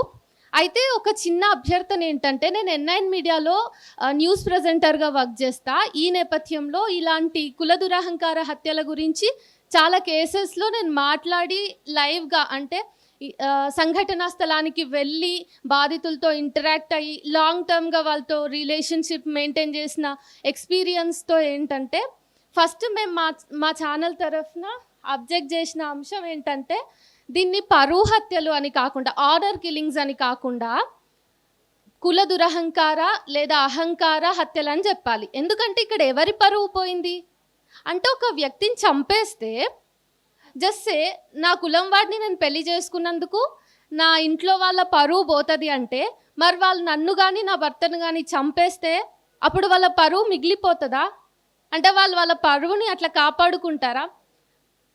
ఇది అంటే ఒక మనిషిని చంపేంత దూరం కేవలం పరువు మాత్రమే తీసుకెళ్తుందా అనేది మనం ఆలోచించాల్సిన అంశం. పరువు హత్యలు అనకుండా కుల దురహంకార హత్యలు అని చెప్పి వాళ్ళని ఒక స్పెషల్గా ట్రీట్ చేయాలి. ఎందుకంటే ఒక మనిషిని, ప్రేమ అంటే ఏంటి అసలు? ఇక్కడ మనం ఇంతమందిని కలిసి కూర్చున్నాము, వింటున్నామా వినట్లేదా అన్నది పక్కన పెడితే, మనం ఒకరితో ఒకరం మాట్లాడుకోవడానికి ఇక్కడికి వచ్చినాం. ఒకరి గురించి ఒకరం ఇంత టెక్నాలజీ ఉన్న సమయంలో, ఇంత బిజీ లైఫ్స్లో కూడా ఓకే నా ఫ్రెండ్ వస్తున్నాడు అనో, ఒక మనిషిని కలవచ్చు అని ఒక చిన్న హోప్తో వచ్చినాం, బుక్ ఆవిష్కరణ అనే కాజ్ తోటి. అలాంటిది ఇంత చిన్న చిన్న ప్రేమ కోసం మనం బిజీ లైఫ్స్ని పక్కన పెడుతున్నప్పుడు ఇట్లాంటి ప్రేమను చంపడానికి జీవితాన్నే నాశనం చేసుకుంటున్నారు పేరెంట్స్ కానీ ఏదో ఒక తరఫు వ్యక్తులు. అంటే ఎంత దారుణమైన పరిస్థితిలో మనం ఉన్నాం. ఇది 25 సంవత్సరాల క్రితం జరిగింది అని చెప్పేసి మనకి బుక్ చదివితే అర్థమవుతుంది. 25 సంవత్సరాల క్రితం మిట్టు జెస్సీల ప్రేమ కథలో ఉన్న కొన్ని ఘట్టాలను చదువుతుంటే అది చాలా రొమాంటిసైజ్ చేసున్న సీన్సే అయినా కానీ నాకు ఆ విషాదం ముందు అవేం ప్రేమగా అనిపించట్లేదు. అరే ఎంత ప్రేమగల్ల వ్యక్తులం కదా మనము, మరి ఎందుకు ఇద్దరు ప్రేమికుల మధ్య జరిగిన ఆనందకరమైన ఆహ్లాదకరమైన ఘటనలు కూడా మన హృదయము అంత ప్రేమగా రిసీవ్ చేసుకోలేకపోతుంది అనే ఒక పెయిన్ కనిపించినప్పుడు అనిపించింది ఎంత గొప్ప ప్రేమ అయితే ఉంది. చివరికి జెస్సీ ఇంకా మిట్టు కలిసి బ్రతకలేకపోయారు కదా, వాళ్ళ కలలన్నీ చిదిమి వేయబడ్డాయి కదా. అక్కడ పరువు అనే పేరు ఎంత దారుణమైంది అనే దానికి అంటే చూడండి, తెలంగాణ రాష్ట్రంలో ఒక చిన్న పల్లెటూరులోనే ఇవే ఘటన జరుగుతుంది. కెనాడియన్ అక్కడి పౌరసత్వం ఉన్న వాళ్ళలోనూ ఇదే జరుగుతుంది అన్నప్పుడు లవ్ ఈజ్ యూనివర్సల్ అంటారు కదా, ఈ దురహంకార హత్యలు కూడా యూనివర్సల్ అయిపోయినాయా? అంత కామన్ చేసుకున్నా, అంత నార్మలైజ్ చేసుకున్నామా మనం అనే ప్రశ్న కూడా వస్తుంది. ఇంకా ఈ బుక్ మీరు కూడా చదవండి. ఝాన్సీ గారికి కంగ్రాచ్యులేషన్స్. అండ్ జేజే గారు ఎంత బాగా రాశారో వాళ్ళంత బాగా అనువదించారు. తెలుగు కథే ఇది అని రిలేట్ అయ్యేలాగా కేవలం వాళ్ళ నేమ్స్ మాత్రం అక్కడి ఏరియా లొకాలిటీ వైజ్గా అక్కడ లొకేషన్స్ నేమ్స్ మాత్రమే నాది కాదు అనిపించింది కథనం అంతా. అండ్ అంతా కూడా నేను రిలేట్ అయ్యేలాగా నేను చూసిన చాలా నిజ జీవిత పాత్రలన్నీ ఇందులో కనిపించి నేను ఇంకా ఎలాంటి పాయింట్స్ని నా జర్నలిజంలో యూజ్ చేసుకోవచ్చు, ఇంకా ఎట్లా ఆలోచించవచ్చు అనే దానికి ఇక్కడ జేజే గారి జర్నలిజంలో ఆయన చూపించిన నిపుణత అనేది నాకు ఉపయోగపడుతుంది అని కూడా నేను చెప్తున్నాను. Thank you so much. ఇది చాలా క్వశ్చన్స్ అడిగావు, సమాధానాలు మాత్రం మేమందరం వెతుక్కోవాలి. తర్వాత మాట్లాడవలసిందిగా గూండ్ల వెంకటనారాయణ గారిని పిలుస్తున్నాను. ఈ పుస్తకం గురించి మాట్లాడే వాళ్ళకు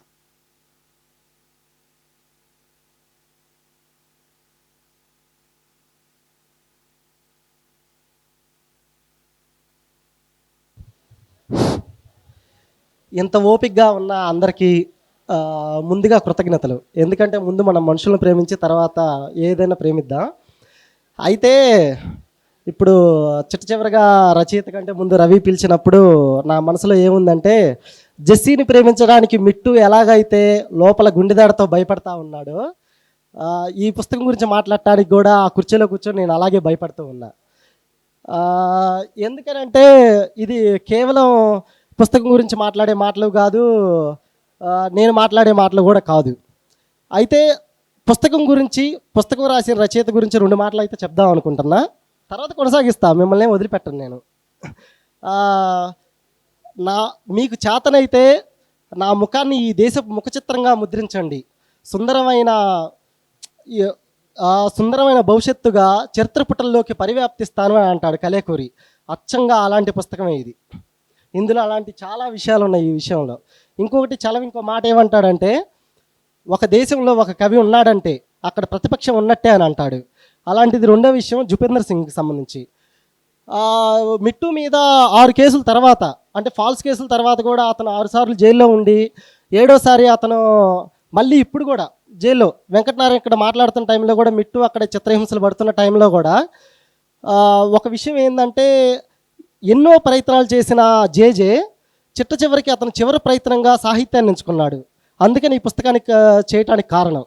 అయితే ఈ పుస్తకాన్ని చేయటం కారణంలో కూడా ఝాన్సీ పాపదేశ్ ఏమనుకుందంటే, కేవలం నేను ఒక పుస్తకాన్ని అనువదిస్తున్నాను అని ఆమె చేసిందని నేను అనుకోవట్లేదు. ఇదే విషయం కూడా ప్రస్తావించాడు ముందు మాటలో. అయితే ఈ ప్రస్తావించే సందర్భంలో ఏం జరుగుతుందంటే, దేవుడమ్మ అనే అద్భుతమైన కథలు రాసిన ఝాన్సీ పాపదేశ్ నుంచి నేనేం కోరుకున్నా అంటే, నెక్స్ట్ నవల కోరుకున్నా ఆమె నుంచి. రాయలసీమ గ్రామీణ నేపథ్యం నుంచి ఒక పెరుమాళ్ మురుగన్ లాంటి నవల ఆమె దగ్గర నుంచి కోరుకున్నప్పుడు ఆమె ఏం చేసిందంటే, ఎంతో కొంత జేజే తను ప్రస్తావనలో మాట్లాడాడని ప్రసన్న చెప్పాడు.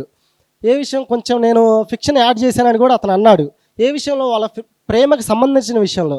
దీన్ని కూడా చాలామంది, అంటే నేను చిన్నగా మాట్లాడతా, ఎక్కువసేపు కూడా చిన్నగా మాట్లాడినా.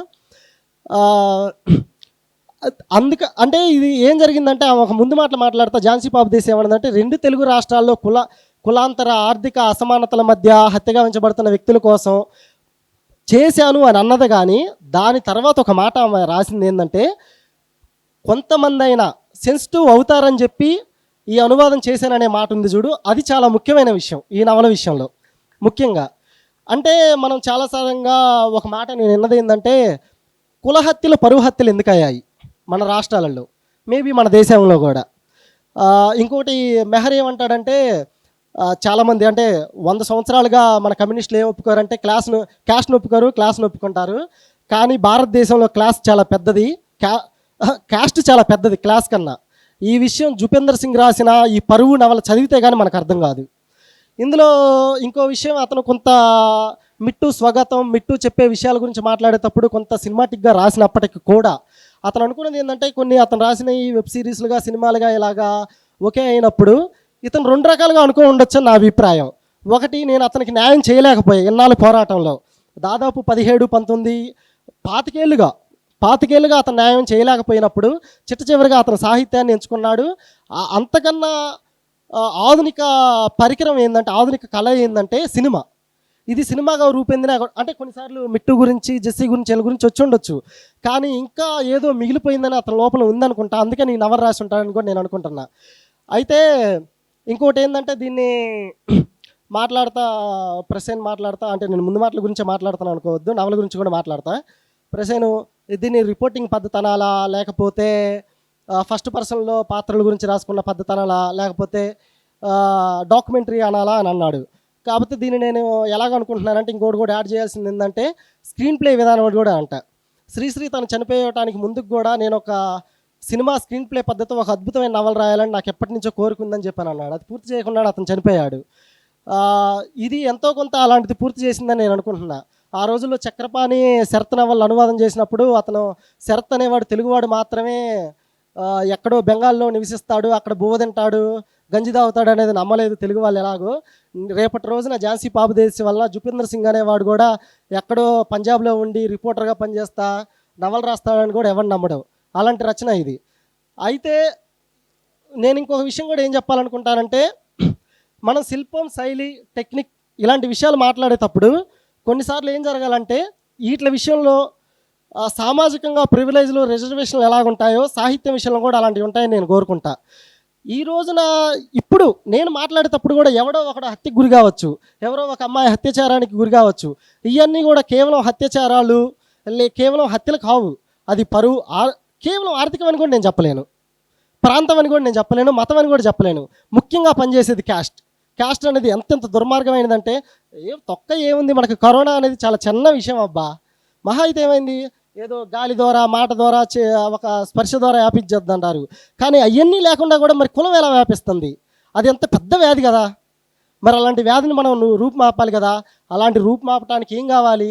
సాహిత్యం కావాలి, సినిమా కావాలి. ఎందుకంటే ఈ రెండే ఎందుకు కావాలంటే, ఎన్నో కళలు అంటే 63 కళలు ఉంటాయని అంటారు సాంప్రదాయకంగా, కానీ ఈ 63 కళల సంగతి ఏమో కానీ సాహిత్యం ప్రాచీన కాలం నుంచి ఇప్పుడు దాకా నిలబడ్డది. ఆధునికమైన సినిమా వచ్చినప్పటికీ తర్వాత కూడా, కానీ సినిమా అనేది దాన్ని ముందుకు తీసుకెళ్ళింది. అంటే సినిమా అనేది సైన్స్ అనేది కూడా కొన్ని ఇంటర్వ్యూస్ నేను విన్నా కావచ్చు, కానీ సినిమా సైన్స్ అయినప్పటికి కూడా అది ఒక కళగా ఇంకా తన ప్రాధాన్యతను అది నిలబెట్టుకుంది. దీన్ని నేను ఏం కోరుకుంటానంటే, ఒక జుపేంద్ర సింగ్ అనేవాడు అంటే వాడు అన్నాను ఏమనుకోమాకండి, ఒక డైరెక్టర్ అయి ఉంటే ఏం చేసి ఉండేవాడంటే, ఒక వెట్రిమారన్ లాగా, మారి సెల్వరాజు లాగా దీన్ని ఒక హృదయమైన సినిమా తీసి ఉండేవాడు. కానీ అతను ఆ పని మనకు అప్పగించాడని నేను అనుకుంటున్నా. దానికోసం ఎవరైనా ముందుకు వస్తే బాగుంటుంది అనుకుంటున్నా. ఇంకోటి, ఝాన్సీ పాపదేశ్ గారు తను ఏ నిర్ణయం అయితే ఏ నిర్ణయంతో అంటే ఏమి కోరుకొని ఆమె అనువాదం చేశారో, ఇలాంటి అనువాదాలు ఇంకా ఇంకా ఎక్కువ రావాలని.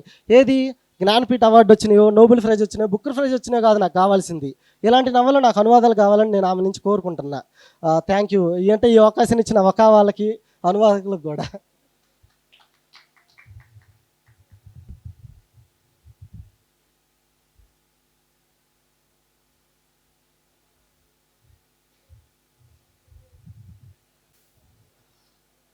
Thank you Narayana. ఇప్పుడు ఝాన్సీ గారి స్నేహితురాలు హసీనా గారు పుస్తకం గురించి మాట్లాడతారు. Good evening to all.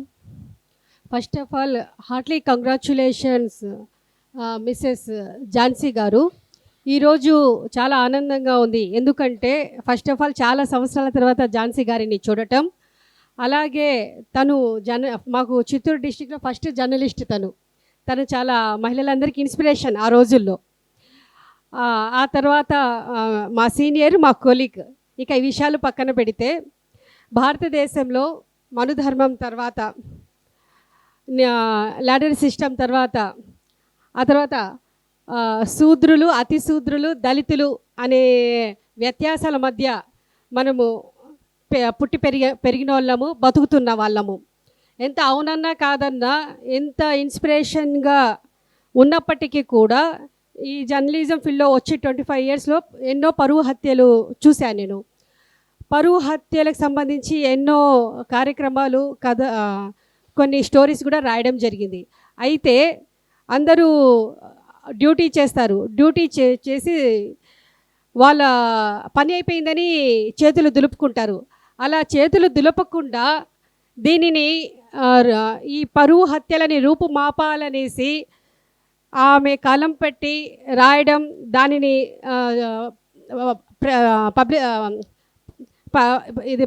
పబ్లికేషన్స్కి ఇవ్వడము, ప్రచురితమైన పుస్తకాలు మన ముందర ఉంచడం, సమాజం ముందర ఉంచడం గొప్ప విషయం. అయితే మనము జనరల్గా అంటుంటాము, కులం ఫలానా వాళ్ళది ఏ కులం ఏ కులం ఏ కులం అని. ప్రేమికులకి ఏ కులం లేదు, ఒకటే కులం, ప్రేమికులం అంతే. ప్రేమికులం కాబట్టి ప్రేమకి కులం లేదు, ఏమి లేదు. ఇక ఈ పుస్తకం జస్ట్ నేను ఈవినింగ్ రాగానే ఇక్కడ ఎవరో వద్దుంటే తీసుకుని రెఫర్ చేశా. 2 main characters Mittu and Jessie. ఈ నవలలో ఏంటంటే అలా అలా రెఫర్ చేశా, నేను కంప్లీట్గా చదవలేదు.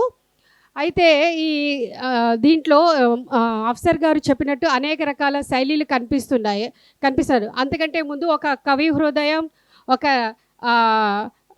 ఒక స్త్రీ హృదయం, అదేవిధంగా సామాజిక బాధ్యత, ఇవన్నీ కలగలిపి లిటరేచర్ అందులో నాకు కనిపించింది.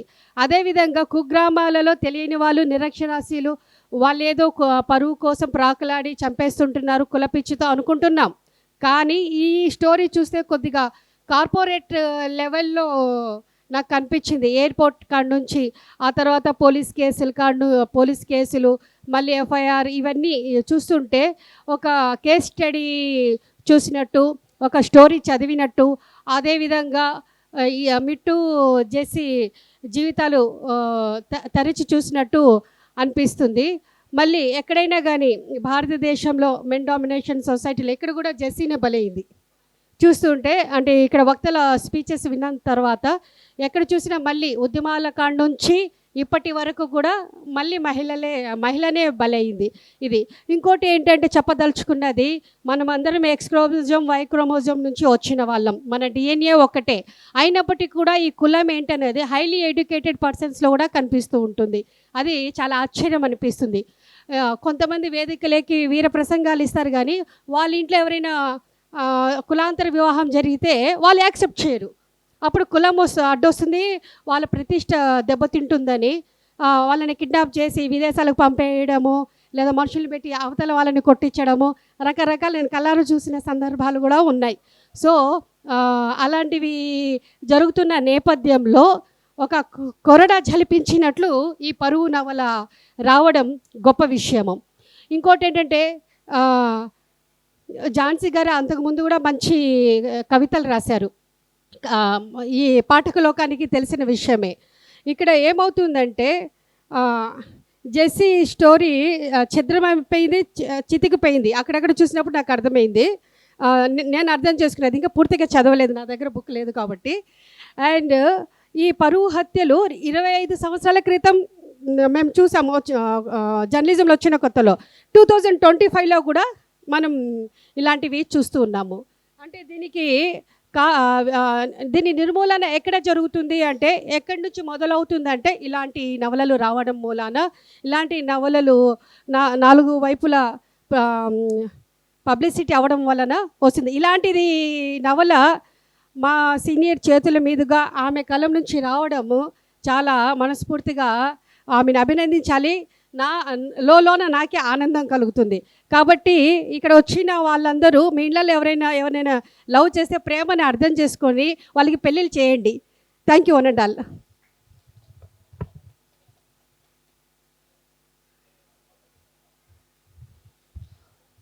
Thank you so much ma'am. ఇప్పుడు పుస్తకం గురించి ఝాన్సీ గారిని మాట్లాడవలసిందిగా కోరుకుంటున్నాను. నమస్కారం.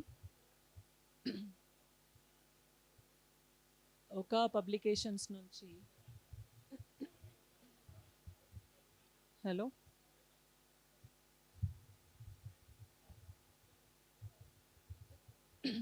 అందరికీ నమస్కారం. సో పరువు పుస్తకాన్ని తీసుకొచ్చిన ఒక పబ్లికేషన్ సిద్ధార్థకి, మా ఆహ్వానాన్ని మన్నించి ఇక్కడికి వచ్చిన మిత్రులందరికీ థ్యాంక్ యూ.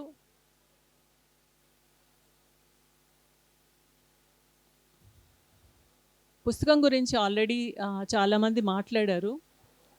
నేను ఎందుకు ట్రాన్స్లేట్ చేశానంటే ఈ పుస్తకాన్ని పరువు హత్యలు ఇవన్నీ మనం రోజు చూస్తూ ఉన్నాం. చాలా ఆ సెన్సిటివిటీని పోగొట్టుకున్నాం, సెన్సిబిలిటీని పోగొట్టుకున్నాం మనం. ఎక్కడో జరిగిందిలే చూసి చూడనట్టు వెళ్ళిపోవడం అట్లా. ఇక్కడ ఉన్న వాళ్ళల్లో చాలామంది ఇందాక అపర్ణ చెప్పినట్టు కులాన్ని, మతాన్ని, ఆస్తి అంతస్తుల అంతరాలని బ్రేక్ చేసే శక్తి ప్రేమకుంది. అయితే ఈ ఇక్కడ మన దగ్గర ఇక్కడ మీటింగ్కి వచ్చిన వాళ్ళల్లో కూడా చాలామంది ఆ బ్యారియర్స్ని అంతా బ్రేక్ చేసి ఉంటారు, నాతో సహా. అందరం ఏదో రకంగా అవమానాలను ఎదుర్కొన్నాం. పెళ్లి చేసుకున్న తర్వాత క్యాస్ట్ డిఫరెన్స్తో పెళ్లి చేసుకున్నా, రిలీజియన్ వేరేగా ఉండి పెళ్లి చేసుకున్నా, కెరియర్ లేదని, డబ్బులు లేదని. అయితే వాటి గురించి ఎవ్వరం మాట్లాడట్లేదు. జరుగుతున్నాయిలే. వీలైతే కొంతమంది మనం మిర్యాలగూడ కేసులో చూసినట్టు ఫాదర్కి సపోర్ట్ చేస్తే ఆయన అంత ప్రేమించినప్పుడు అమ్మాయి ఎందుకు వెళ్ళాలి అలాగా అని మాట్లాడడము. ఇలాంటి ఇష్యూస్ని ఎవ్వరూ మనం మాట్లాడట్లేదు, వ్యతిరేకించట్లేదు. నా ఆకాంక్ష ఏంటంటే ఇది 25 సంవత్సరాలు అయినప్పటికీ కూడా ఈ కేసు ఇంకా హీరింగ్లోనే ఉంది, ఇంకా జడ్జిమెంట్ రాలేదు ఈ కేసులో. పైగా ఆ మిట్టు పైన ఒక 12-15 కేసులు, అబద్ధపు కేసులు పెట్టి అతన్ని జైల్లో పెట్టి, ఇప్పుడు మిట్టు ఆ అమ్మాయిని ప్రేమించినందుకు జీవితాన్ని కోల్పోయినాడు. అతను డ్రగ్స్కి బానిసయ్యాడు. ఈరోజు కూడా జైల్లోనే ఉన్నాడు అతను. దాని గురించి ఎవరు ఏం మాట్లాడి, ఈ కేసు జరిగినప్పుడు ఇది అంతర్జాతీయంగా ఆల్మోస్ట్ మన ఇండియా నుంచి ఇంటర్నేషనల్ మీడియాని అట్రాక్ట్ చేసిన ఫస్ట్ కేసు ఇది. అయినప్పటికీ దాంట్లో ఇంతవరకు జడ్జిమెంట్ రాలేదు. ఇవి మన చుట్టూ కూడా చాలా జరుగుతున్నాయి. మనకు కనిపించేది కులం పరంగా కనిపిస్తాయి, లేదా రిలీజియన్ వేరే అయినప్పుడు జరిగే పరువు హత్యల్ని మనం మాట్లాడతాము. కానీ సేమ్ కులంలో ఇందాక ఒక ఫ్రెండ్ నెల్లూరు నుంచి వచ్చింది, తను సైకాలజిస్టు. అమ్మాయి డాక్టరు, అబ్బాయి ఎంటెక్ చదివాడు, బాగా డబ్బులు ఉన్నాయి. వాళ్ళిద్దరు ప్రేమించుకున్నారు, పెళ్లి చేసుకోవాలంటే ఒప్పుకోలేదు. ఇద్దరు సేమ్ క్యాస్టు. ఆ అమ్మాయికి ఫారిన్ కంట్రీలో ఇంకో డాక్టర్తో మంచి అలయన్స్ వచ్చింది, ఆ పెళ్ళే చేసుకోవాలని ఇంట్లో వేధింపులు ఆ అమ్మాయికి. వాళ్ళు పోలీస్ ప్రొటెక్షన్ తీసుకొని పెళ్లి చేసుకున్నారు. ఈ వీక్ నెక్స్ట్ వీక్ అమ్మాయికి ఎగ్జామ్స్ ఉన్నాయంట, నెల్లూరుకి వెళ్ళి ఎగ్జామ్స్ రాయాలి. వాళ్ళకి లైఫ్ థ్రెట్ ఉంది అక్కడ. అంటే వెళితే బతకనిస్తారో లేదో తెలియదు. ఎందుకు అంటే ఇలాంటి దుస్థితిని ఎందుకు ఇస్తున్నాం వాళ్ళకి అనేది మనం ఆలోచించుకోవాలి. అంటే సమాజం పరంగా మనం ప్రొటెక్ట్ చేయాలి, సపోర్ట్ ఇవ్వాలి. వాళ్ళు మాట్లాడే పరువంతా సమాజం గురించి. పెళ్లి చేసుకుంటే పక్కన వాళ్ళు ఏమనుకుంటారు, వాళ్ళు మమ్మల్ని ఏమంటారు, ఇలాంటి వాటికి ఆస్కారం లేకుండా మనం వాళ్ళని సపోర్ట్ చేయాలి. ఈ సమాజంలో ఈ పెళ్ళిళ్ళ విషయంలో ఆడపిల్లలు, ఇంటి ఆస్తి, వాళ్ళు ఎవరినైనా పెళ్లి చేసుకుంటే మనం పరువు పోతుంది, ఇలాంటి ట్యాబూస్ని మనం తొలగించడానికి మనవంతు కృషి మనం చెయ్యాలి. మన ఇళ్లల్లో మన చుట్టుపక్కల జరిగిన వాళ్ళకి మనం సపోర్ట్ చేయాలి, వాళ్ళకి ధైర్యం చెప్పాలి. ఇలాంటి కేసెస్ బయటకు రావడం వల్ల ఏమవుతుందంటే మనం ఒంటరి వాళ్ళం కాదు, మన చుట్టూ చాలామంది ఉన్నారు ఇలాంటి వాళ్ళు. మనం ఫైట్ చేయాలి, మనకు సపోర్ట్గా చట్టాలు ఉన్నాయి, ఇవన్నీ వాళ్ళకి తెలియాలంటే ఇలాంటి పుస్తకాలు రావాలి, దీని మీద డిస్కషన్స్ జరగాలి. అందుకోసమే నేను ఈ పుస్తకాన్ని ట్రాన్స్లేట్ చేశాను. ఈ పుస్తక మూల రచయిత జుపీందర్జిత్ సింగ్ నాకు జర్నలిస్టుగా ఉన్నప్పటి నుంచి పరిచయము, స్నేహితుడు నాకు. అతను ఇప్పటికి కూడా మిట్టు జైల్లో ఉన్నప్పుడు, అంటే పుస్తకం లాంచ్ అప్పుడు కూడా, పుస్తకం లాంచ్ రోజు పొద్దున జైలు నుంచి జేజేకి ఫోన్ చేసి డబ్బులు కావాలని అడిగాడు మిట్టుకు తన ఖర్చుల కోసం. సో ఈ రోజు కూడా మిట్టుకు సపోర్ట్ చేస్తూనే ఉన్నాడు. కానీ అతనికి కోర్టులు కానీ అక్కడ పంజాబ్ ప్రభుత్వం కానీ అతనికి ఇంతవరకు ఎలాంటి న్యాయం చేయలేదు. సో ఒక పుస్తకాన్ని, అంటే అతను మీకు జేజే గురించి చెప్పాలి, తను ఒక 30 సంవత్సరాల నుంచి క్రైమ్ జర్నలిస్ట్గా పనిచేస్తున్నాడు. ట్రిబ్యూన్ అనే ఒక పత్రికలో పంజాబ్ నుంచి. ఆయన భగత్ సింగ్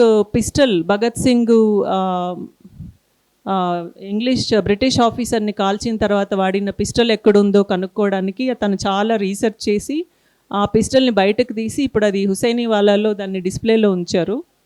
దాన్ని అతను డాక్యుమెంట్ చేశాడు, ఒక నవల్ రాశాడు. తర్వాత ఇప్పుడు మూసేవాళ్ళ సింగర్ అందరికీ తెలిసే ఉండొచ్చు. మూసేవాళ్ళ మర్డర్ జరిగిన తర్వాత అది ఎవరు చేసి ఉండొచ్చు అని హూ కిల్డ్ మూసేవాళ్ళ అని ఒక పుస్తకం రాశాడు. కాశ్మీర్లో పనిచేసినప్పుడు బార్డర్లో జరిగిన కొన్ని చాలా సెన్సిటివ్ విషయాలను తీసుకొని కథలు రాశాడు, పోయిటరీ రాశాడు. ఇప్పుడు పంజాబ్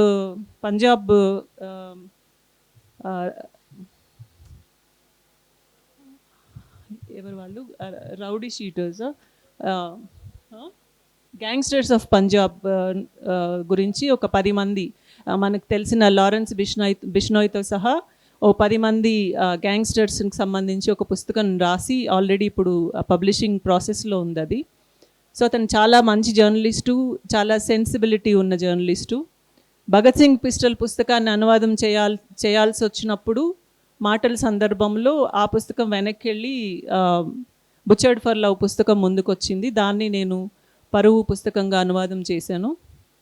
ఇక ఈ అనువాదంలో చాలా ఇష్యూస్ వచ్చాయి నాకు. నేను ఎప్పుడు అనువాదం చేయలేదు. నాకు చాలా లిమిటెడ్ ఒకాబులరీ ఉంటుంది. నాకు తెలిసిన భాషలోనే నేను కథలు రాసుకుంటూ ఉంటాను. అనువాదం చేయాలంటే యాజ్ ఇట్ ఈస్గా దాన్ని మార్చి రాయడం అనేది చాలా కష్టంగా ఉంటుంది. దీంట్లో ఒక 2 చాప్టర్స్ తర్వాత జెస్సీని ఎలా చంపారు, ఆ అమ్మాయిని ఎన్ని సెంటీమీటర్లు కోసారు, ఎక్కడ వేసారు, ఇలాంటివన్నీ వర్ణన ఉంటుంది. కంప్లీట్ ఒక చాప్టర్ అలాగే ఉంటుంది. అది చదివిన తర్వాత నేను ఒక 3-4 నెలల పాటు నేను ఆ పుస్తకాన్ని మళ్ళీ చదవలేకపోయాను ట్రాన్స్లేట్ చేయడానికి.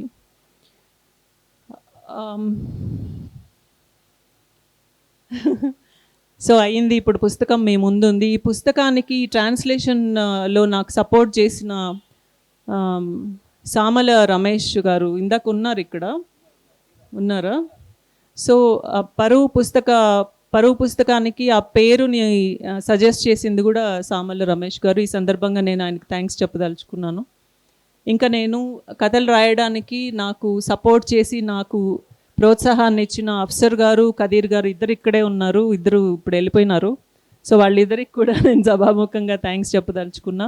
మీ అందరికీ ధన్యవాదాలు. పుస్తకం చదవండి, అందరితో చదివించండి, డిస్కస్ చేయండి, ఏం సొల్యూషన్స్ వెతకండి, డిస్కస్ చేయండి. ఈ ట్యాబూస్ని బ్రేక్ చేయడానికి మనం ఏం చేయాలో మన వంతుగా మనం చేద్దాం. దీంట్లో మీ అందరి సపోర్ట్ నాకు ఉంటుందని ఆశిస్తూ అందరికీ ధన్యవాదాలు. ఉమామహేశ్వరరావు గారికి, హసీనాకి, అండ్ రావెళ్ళ రవీంద్ర, గుండ్ల వెంకటనారాయణ అండ్ సిద్ధుకి థ్యాంక్ యూ సో మచ్. నొప్పి వచ్చిందట, వాడు పిలవకపోవడంతో నేనే వచ్చాను. నిజానికి నేను మాట్లాడే స్కెడ్యూల్ ఏం లేదు, ఊరికే సమయం ఉంది కాబట్టి 1 నిమిషం మాట్లాడతాను అంతే. అంటే మార్పు కోసం ప్రయత్నించడంలో తప్పేం లేదు. చాలా కాలంగా తెలుగు పాఠకులు విస్తుపోయి కన్జ్యూమర్ కోర్టులో కేసు పెట్టడానికి కూడా రెడీగా ఉన్నారు. అది కొద్దిగా మారుద్దామన్న ప్రయత్నం చేస్తున్నాం. సక్సెస్ అవ్వడానికి అందులో ప్రయత్నం చేస్తాము. ఒక పబ్లికేషన్స్ పెట్టాక మేము ఎట్లాంటి పుస్తకాలు వేద్దాం అనుకున్నామంటే జానరాల పట్టింపు ఏమీ లేదు, అది బతుకులోంచి వచ్చిందైతే చాలు, రేషనాలిటీని అద్దుకొని ఉంటే చాలు, ఇట్లేవో కొన్ని పెట్టుకున్నాం. అయితే ఈ పుస్తకం ఎందుకు వేసామంటే నాకు సాహితీ ప్రపంచంలో చాలా ఇష్టమైన కొద్దిమంది మనుషుల్లో ఝాన్సీ ఒకరు. అట్లా అందుకోసం ఈ పుస్తకం వేయలేదు. ఝాన్సీకి నాకు చాలా ఇష్టమైన అక్క, అందుకు కూడా వేయలేదు. ఒక 2-3 ఏళ్ల క్రితం నేను బాగా సఫర్ అవుతూ అట్లా కింద పడ్డప్పుడు అట్లా కింద పడకూడదురా, ఇట్లా నిలబడాలని ఝాన్సీ చెప్పి నన్ను నిలబెట్టింది తన మాటలతోనూ. అందుకోసం కూడా వెయ్యలేదు. నాకు దేవుడమ్మ కథలు చదువుతున్నప్పటి నుంచి ఝాన్సీ అంత చక్కని అద్భుతమైన వాక్యం రాయగలదో తెలుసు. అంటే ఆమె పుట్టి పెరిగిన వాతావరణంలోని మూలాలను అంతే తీసుకొచ్చి కాగితం మీద రాయగలదు పాపదేశి ఝాన్సీ. మీరు కావాలంటే దేవుడమ్మ కథలు చదవండి.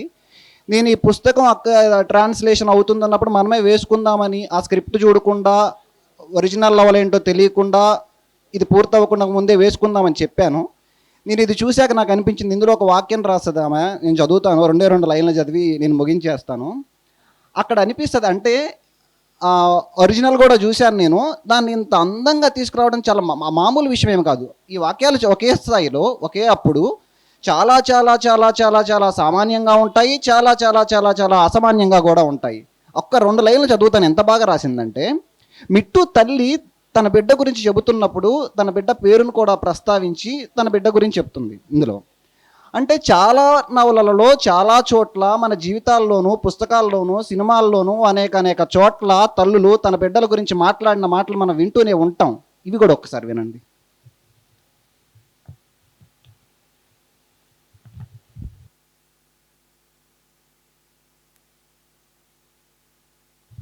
మిట్టు వాళ్ళమ్మ మిట్టు గురించి చెప్పుకున్న మాటలు ఇవి. మిట్టు అంటే తీయనైంది అని అర్థం. ఆ పేరంటే నాకు చాలా ప్రేమ. వాడు నా పీచు మిఠాయి, వాడు నా పీచు మిఠాయి, చల్లగా మెరిసే చందమామ. మిట్టు మాట్లాడితే ఏళ్ల తరబడి ధ్యానంలో ఉన్న సాధువు పెదవి విప్పినట్టుంటుంది. అది మధురంగా మనసు లోపల పరులేవో తాకి ప్రతిధ్వనిస్తాయి. ఇవి మిట్టు వాళ్ళమ్మ మిట్టు గురించి రాసుకున్న మాటలు, చెప్పిన మాటలు. ఒరిజినల్ కంటే ఖచ్చితంగా ఈ పేర 10, 25, 50, 100 రెట్లు బాగుంది. మీరు నవల చదవండి, తప్పకుండా చదవాల్సిన నవల ఇది. ఒక పక్క ఇప్పుడు దేశంలోనూ మన తెలుగు రాష్ట్రాల్లోనూ మనుషులందరికీ ఎదురుగా అనేక శక్తులు నిలబడుతున్నప్పుడు కొద్దిమంది మనుషులైనా ఆ శక్తులకు ఎదురుగా నిలబడాల్సిన అవసరం ఖచ్చితంగా ఉంది. నిలబడతారని కోరుకుంటున్నాను. Thank you.